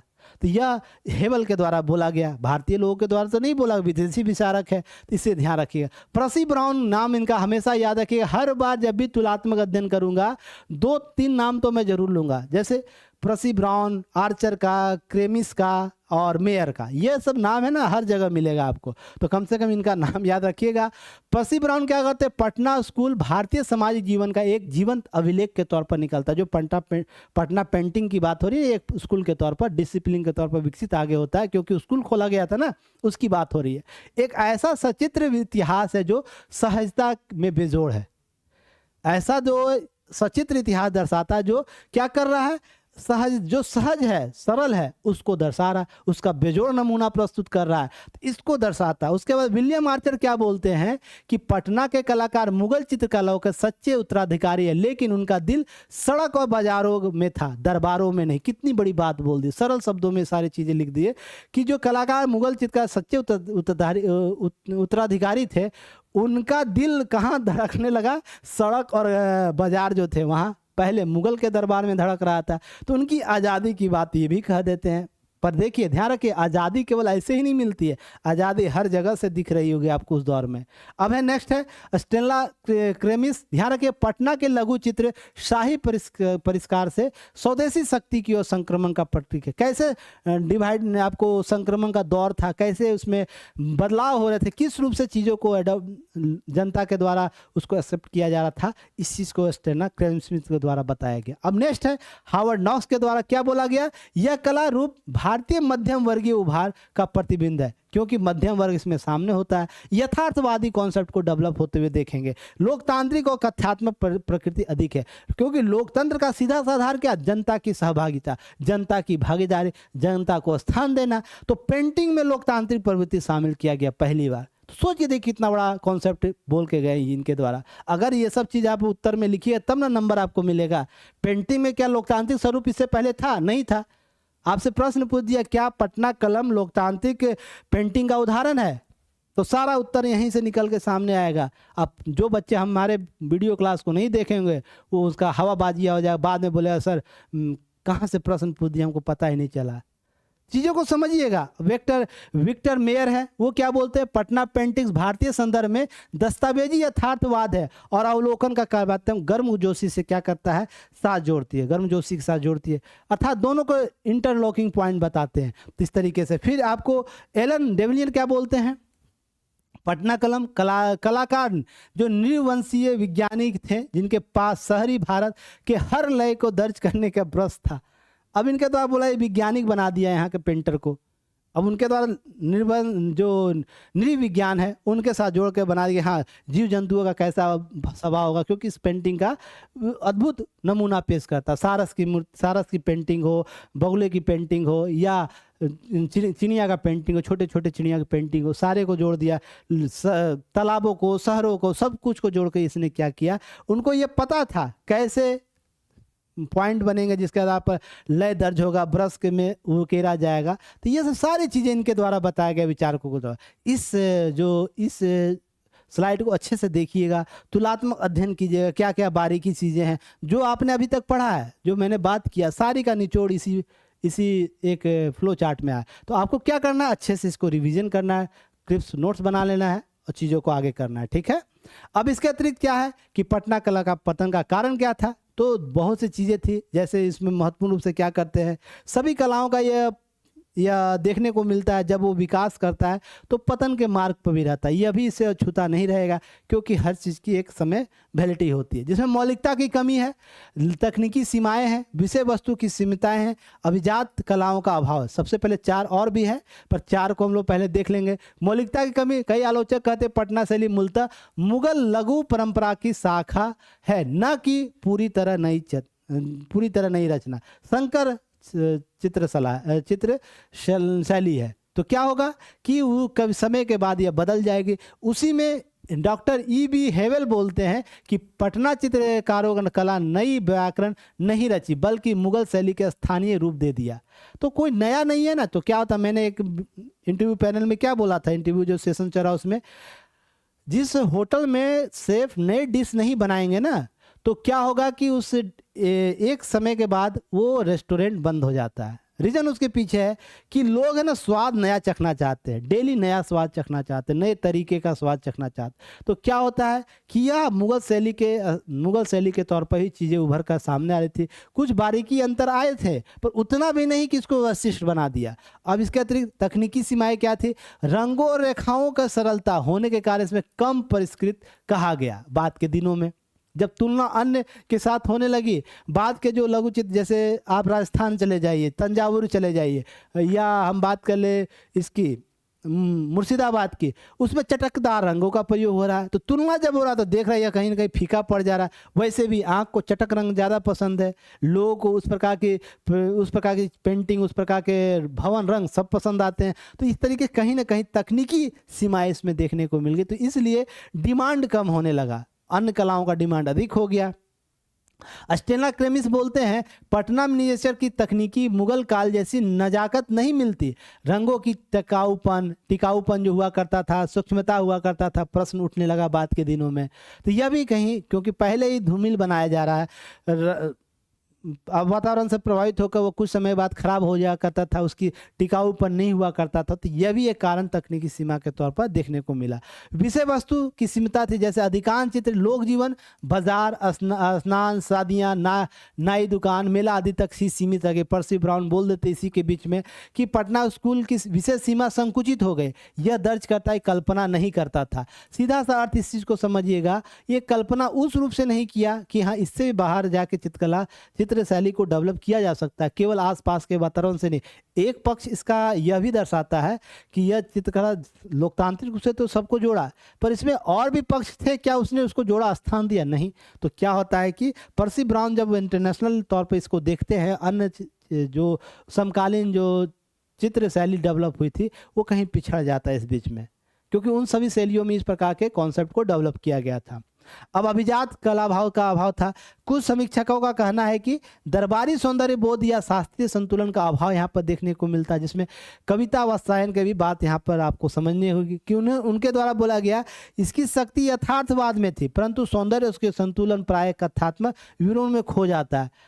हम बहुत से लोग क्या होंगे, यथार्थवाद को पसंद करते होंगे, पर सभी लोग तो यथार्थवाद को पसंद नहीं करते हैं ना, नहीं तो आधुनिकतावाद कैसे आता। तो आधुनिकतावाद अधिक लोगों को पसंद है। जैसे सिंपल सा कि पहले ड्रेस कोड हम लोगों का दूसरा होता था, अभी हम टी शर्ट पर क्लास ले रहे हैं क्योंकि ये कंफर्टेबल है, सहज है, तुरंत में पहन के आया चला गया।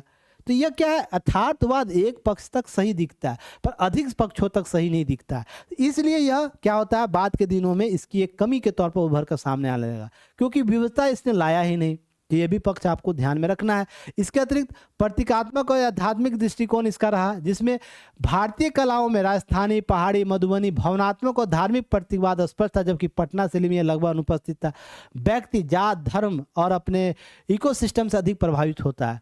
तो ध्यान रखिएगा, अस्मिता रे यह आभास भी करते हैं कि भाई उस पेंटिंग में जहाँ पर उसके धार्मिक आचरण का, लोक संस्कृति का विवरण हो ही नहीं रहा है, तो केवल सामाजिक जीवन जो समय से पहले बता दिया जा रहा है, अभी वो पेंटिंग का सामाजिक जीवन का प्रदर्शन करता तो शायद और भी बेहतर हो पाता। पर ध्यान रखिए, जिस समय इस प्रकार के कॉन्सेप्ट हुआ करते थे, जहाँ पर बिरादरियों की बात होती थी, धार्मिक अनुष्ठानों की बात होती थी, धार्मिक देवी देवताओं की बात होती थी, तो वहाँ कहीं ना कहीं यह प्रतीकात्मक रूप से क्या हुआ, प्रतिवाद को कम कर दिया, जिसके आधार पर जनजीवन के बाद कुछ समय बाद कुछ वर्गों के द्वारा इसका विरोध होने लगा, नहीं डिमांड किया जाने लगा। तो इस तरीके से इसका आप जीवन का दस्तावेज तो है, उसे प्रतीक और दर्शन के रूपांतरित नहीं कर पाए। जो प्रतीक हुआ करते थे, दर्शन हुआ करते थे, हमारे धार्मिक दर्शन क्या है, हमारे सामाजिक दर्शन क्या है, उसको तो स्पष्ट ही नहीं कर पाया। इस तरीके से पीछे हो गया। व्यावसायिक प्रवृत्तियां, कुछ कला इतिहासकारों का मत है कि यह साहित्य संरक्षण के अभाव में व्यापारिक मांग पर आधारित हो गए। तो कलाकार ब्रिटिश ग्राहकों के लिए स्थानीय जो दृश्य से चित्रित करते थे। अब जैसे WG आर्चर बोलते हैं, पटना चित्र का बाजार का जो कारीगर बन गया, बिक्री के लिए चित्र बनाते थे, भक्ति के लिए नहीं। ध्यान रखिएगा, ये भी एक कॉन्सेप्ट। और साधना, चित्रकला हो या मूर्ति कला, स्थापत्य कला हो, ये साधना है, वो पैसे पे तोला नहीं जा सकता। अगर किसी चित्रकार के दिमाग में आ गया मुझे इस प्रकार का चित्र बनाना है, वो एक दिन में भी बना सकता है, 10 साल में भी बनाएगा। तो एक साधना के तौर पर जो प्रयोग होने वाली जो चित्र बन के आएगी, उसकी विशिष्टता अलग होगी। तो ध्यान रखिए, इस तरीके की कमी होती थी। यहाँ पर जल्दी किया जाता था, मान लीजिए 100 का डिमांड करे, 100 आपको इतने दिन में देना है, तो वो विविधता, वो सूक्ष्मता इसमें अभाव देखने लगा बाद के दिनों में। तो क्या हुआ, इसका डिमांड बाद के दिनों में। और फिर उसके बाद जब कृत्रिम पेंटिंग बनने लगा, मशीनों से पेंटिंग यूरोप के कंपनियों में बनने लगा, तो जो डिमांड हुआ करता था वो कम हो गया। तो बाद के दिनों में इसका पतन आपको दिखता हुआ दिख जाएगा। उसके बाद कला विकास के सीमित प्रयोग, जैसे बंगाल स्कूल, रविंद्रनाथ टैगोर जैसी समकालीन धाराओं के बहुत से आगे नहीं बढ़ाया, यह भी एक पक्ष रहा। अब इसके साथ इसे स्थानीय परंपरा मानकर व्यापक भारतीय कला पूर्ण जीवन में शामिल नहीं किया जा, क्योंकि स्थानीय कला था, राष्ट्रीय स्तर पर इसको उस रूप स्थान भी नहीं मिल पाया, जिसके कारण ध्यान रखिएगा पटना कला था, आपको अपनी सादगी आलोचना जो और लोक जीवन के यथार्थ के कारण भारतीय कला इतिहास विशिष्ट स्थान तो रखती है, पर ध्यान रखिएगा आलोचक इसकी सीमाएं, मौलिकता, तकनीकी और सौंदर्य बोध की में कमी को रेखांकित की। यह कला लोक जीवन के दस्तावेज तो है, पर कला का आदर्श नहीं है। रीजन इसके पीछे 2 कारण ध्यान रखिएगा। जो इसके शिष्य थे वो राष्ट्रीय स्तर पर जाकर अपने शिष्यों का निर्माण नहीं किया, या यहाँ के कला को, पटना के कला को, मान लीजिए देश भारत है, पटना के कला को अन्य क्षेत्रों में बढ़ाने के लिए वो साधन, वो विकल्पों को प्रयोग नहीं किए जिससे ये कला और भी समृद्ध हो पाए। यह संकुचित रह गया केवल पटना जैसे क्षेत्रों के में। समझ में आई बातें? तो यह चीज़ें आपको ध्यान में रखना है। इसके आलोचना के पक्ष में आप लिख सकते हैं और थोड़ा सा कंसर्न करके लिखिएगा और भी बेहतर हो जाएगा। अब इसकी प्रासंगिकता क्या है? तो इसका मतलब यह नहीं ना कि पूरी तरह अप्रासंगिक हो गया है। कला आया है, अभी तक प्रश्न पूछे जा रहे हैं, तो इसका कुछ प्रासंगिक पक्ष होगा। तो ध्यान क्या रखना है, इसके प्रासंगिक पक्ष है, सांस्कृतिक धरोहर है, पर्यटन और हस्तशिल्प है, शैक्षणिक महत्व है, प्रेरणा का स्रोत है, सरकार और एनजीओ की पहल की जा रही है, समसामयिक डिजाइन में उपयोग किया जा रहा है। इस तरीके वर्तमान प्रासंगिक पक्ष इसके दिखते हैं। जहाँ पर हम क्या कर रहे हैं, सांस्कृतिक धरोहर को अभी भी ऐतिहासिक धरोहर के तौर पर देख रहे हैं, उसका प्रयोग कर रहे हैं। अभी बहुत से पटना पेंटिंग के आपको चित्र मिल जाएंगे। अब है हस्तशिल्प बाजार बनाए जा रहे हैं, बहुत से हाट लगाए जाते हैं संस्कृति विभाग के द्वारा, तो वहाँ पे इसको बढ़ावा देने के लिए सरकार काम कर रही है, पर्यटन का केंद्र बना रही है। तो इस तरीके से अभी हाल ही में भोजपुर माल लगा था, वहाँ पे इसकी पेंटिंग कराए, यहाँ पर इसके उसके पेंटिंग को क्या दिया प्रदर्शनी के तौर पर। आपको खुदा बख्श लाइब्रेरी है, वहाँ पर पटना पेंटिंग उसकी प्रदर्शनी लगाई जाती है। इस प्रकार से बता सकते हैं आपको। शैक्षणिक महत्व इसकी आपको क्या कीजिए, भारतीय कला में इतिहास में छात्रों के लिए महत्वपूर्ण है, न केवल कला के परंपरा को समझने में मदद करती है बल्कि समाज और संस्कृति को समझने में मदद करती है। तो समाज से कैसे जुड़ा जा सकता है, समाज की क्या अस्तित्व है, मैंने दो तीन चार पॉइंट बताया ना कि महिला का सम्मान कैसे है, ये हमको कैसे पता चलता है, इस पेंटिंग के माध्यम से ही पता चलता है कि बाजार में जो महिला बैठी वो गहना पहन के बैठी हुई है, तो इसका मतलब है कुछ महिलाएं इस प्रकार के सौंदर्य बोध रखती होंगी। अब इस तरीके से चीज़ों को समझिएगा। सरकार इसके लिए लगातार कर रही है, पुनर्जीवित करने के लिए बहुत योजनाएं चला रही, सरकारी गैर सरकारी संगठनें कार्य कर रही है। तो यह इसकी वर्तमान प्रासंगिकता है, तभी तो इसको कर रही है। फिर पटना कलम पेंटिंग का डिजाइन आज के समय कपड़ों पर, गहनों पर, घरेलू साज सज्जा सामानों पर दिखाई देता है, जैसे मधुबनी पेंटिंग में हो रहा है। तो इसकी वर्तमान प्रासंगिकता अभी भी बनी हुई है, उसके डिमांड्स कर रहे हैं लोग। इसके अतिरिक्त क्या करना है, ध्यान कि बिहार सरकार की नीतियाँ क्या, यह भी बहुत सी सरकार के द्वारा नीतियाँ अपनाई गई है, जहाँ पे इसको प्रमोट किया जाए। जैसे मधुबनी पेंटिंग को किया जा रहा है, ऐसे अवसर सृजित किया, जैसे सारा सभी मेला लगेगा नवंबर 18 तारीख से में भी लगने वाला पटना में, तो वहाँ पर इसकी पेंटिंग जरूर आएगी। तो आप लोग जाइए सरस मेला में देखिए। इसी तरीके से चीज़ों को आप ध्यान रखिएगा। कलाकारों के लिए पेंशन योजना चलाई जा रही है, तो कम से कम 10 साल का सक्रिय योगदान दिया उसे मासिक पेंशन दिया जा रहा है।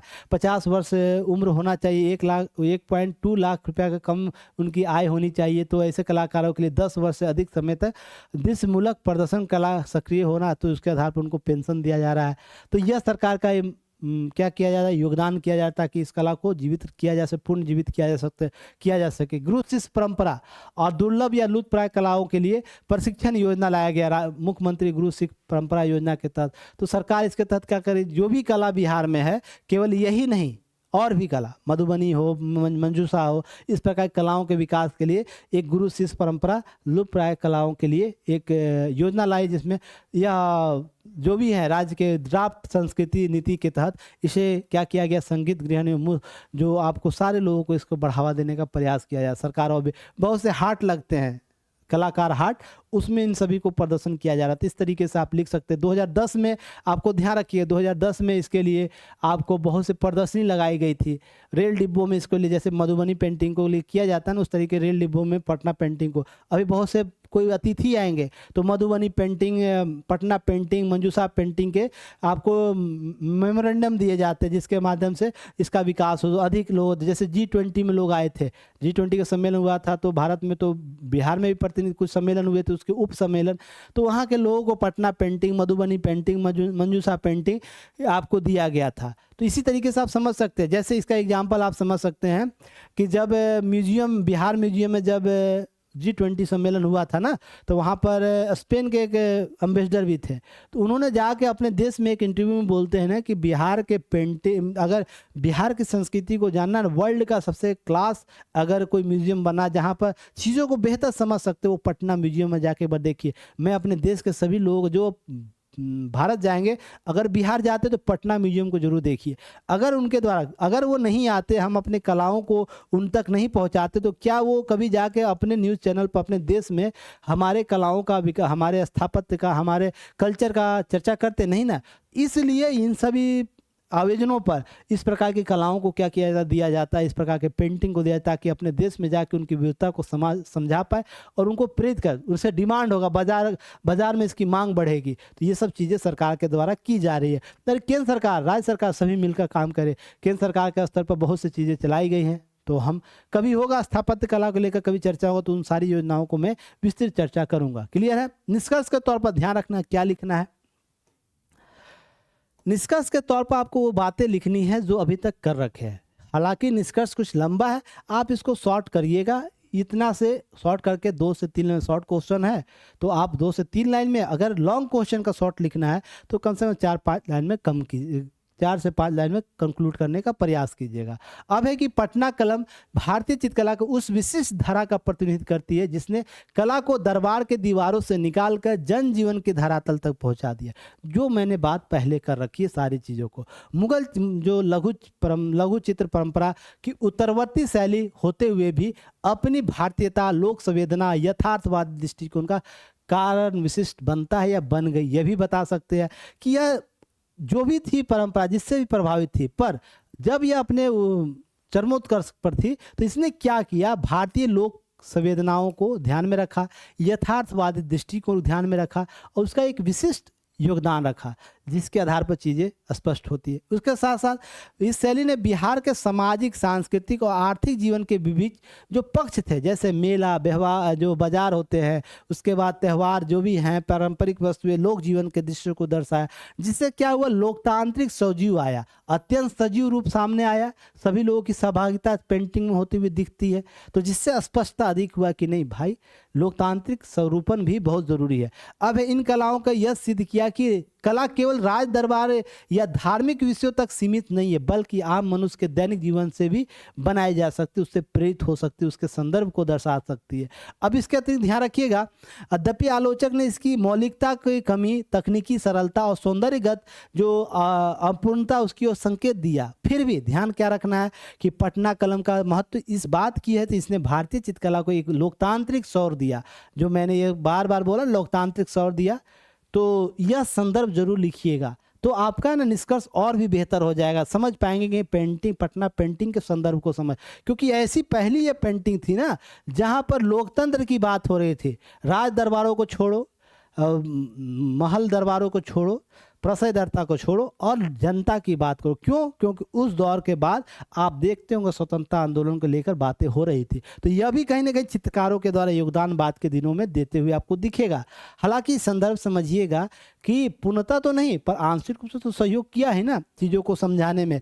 अब पटना कलम जो भारतीय कला इतिहास का एक सेतु है, जो मुगल परिष्कार के को लोग जीवन की सहजता से जोड़ता है और कला के समाज के निकट लाता है, कला को है ना समाज के निकट ला देता है। इसका यह महत्वपूर्ण योगदान प्रासंगिक पक्ष रहता है। तो इस संदर्भ में सारी चीज़ें का निष्कर्ष लिखिए। कुल मिलाकर बात यही है जो मैंने अभी तक बोला। आपको 1.5 घंटे का वीडियो है, आप अच्छे से समझिएगा, सारे वीडियो को, सारे पॉइंट को अच्छे से देखिएगा, क्रिप्स नोट्स बनाइएगा। पेड ग्रुप है, उसमें आप ज्वाइन कर सकते हैं। इसका शेड्यूल आप लोग को ग्रुप में भेज दिया गया है, जिसे आप लोग देख सकते हैं।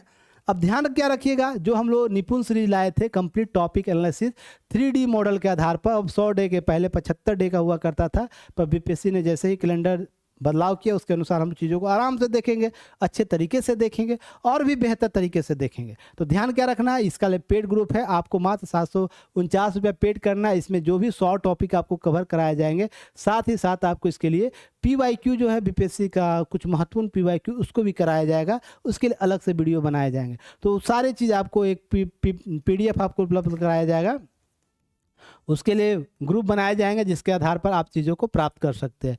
तो यह जाके आप वेबसाइट पर विजिट कीजिएगा www.bodhyukticlasses.in पर, वहाँ पर निपुण के नाम से एक सीरीज होगा 71 बीपीएससी से, आप वहाँ पर इजीली क्या कर सकते हैं, ऑटोमेटिक सिस्टम है जहाँ पर आप पेड करके ग्रुप से जुड़ सकते हैं और अपना चीज़ों को प्राप्त कर सकते हैं। और बेहतर चीज़ें दी जा रही हैं, इसका लाभ लीजिए, अधिकतम लाभ लीजिए। हर चीज़ के लिए है ना तुलना नहीं की जाती है, बस आप चीज़ों को समझिए। जो हम और हमारी टीम आपको दे रहे हैं वो केवल इसलिए बेहतर करना चाहते हैं कि विकल्प के तौर पर आपको बोध युक्ति आपके सामने हो, जहाँ पर रिच कंटेंट हो, टू द पॉइंट बात कर रहा और केवल पढ़ाई की ही बात हो रहा। इधर उधर की बात मेरे पूरे 1.5 घंटे में आप देखे होंगे, मैं केवल लेक्चर पर फोकस रहा, विषय वस्तु पर फोकस रहा, क्या क्या संदर्भ है इस संदर्भ पर। अगर मान लीजिए मोर इन्फॉर्मेशन चाहिए और भी चीज़ें जानने की, जैसे इंटरव्यू प्रोग्राम चल रहा है, मेंस आंसर राइटिंग प्रोग्राम चल रहा है, तो आप इससे जुड़ना चाहते हैं तो आप इस नंबर पर कॉल कीजिएगा या व्हाट्सएप कीजिएगा, आप मैसेज कीजिएगा, दोनों से हम आपको उपलब्ध हो जाएंगे। या किन्हीं को दिक्कत हो रहा है सब करने को, मेल पर आप मेल कर सकते हैं, bodhyukticlasses@gmail.com पर आप मेल कीजिए, वहाँ पे भी रिस्पांस दिया जाएगा ताकि आप सारी चीज़ों को आसानी से कर पाए। तो चलिए फिर मिलेंगे कल एक नए टॉपिक के साथ, तब तक के लिए धन्यवाद। जय हिंद।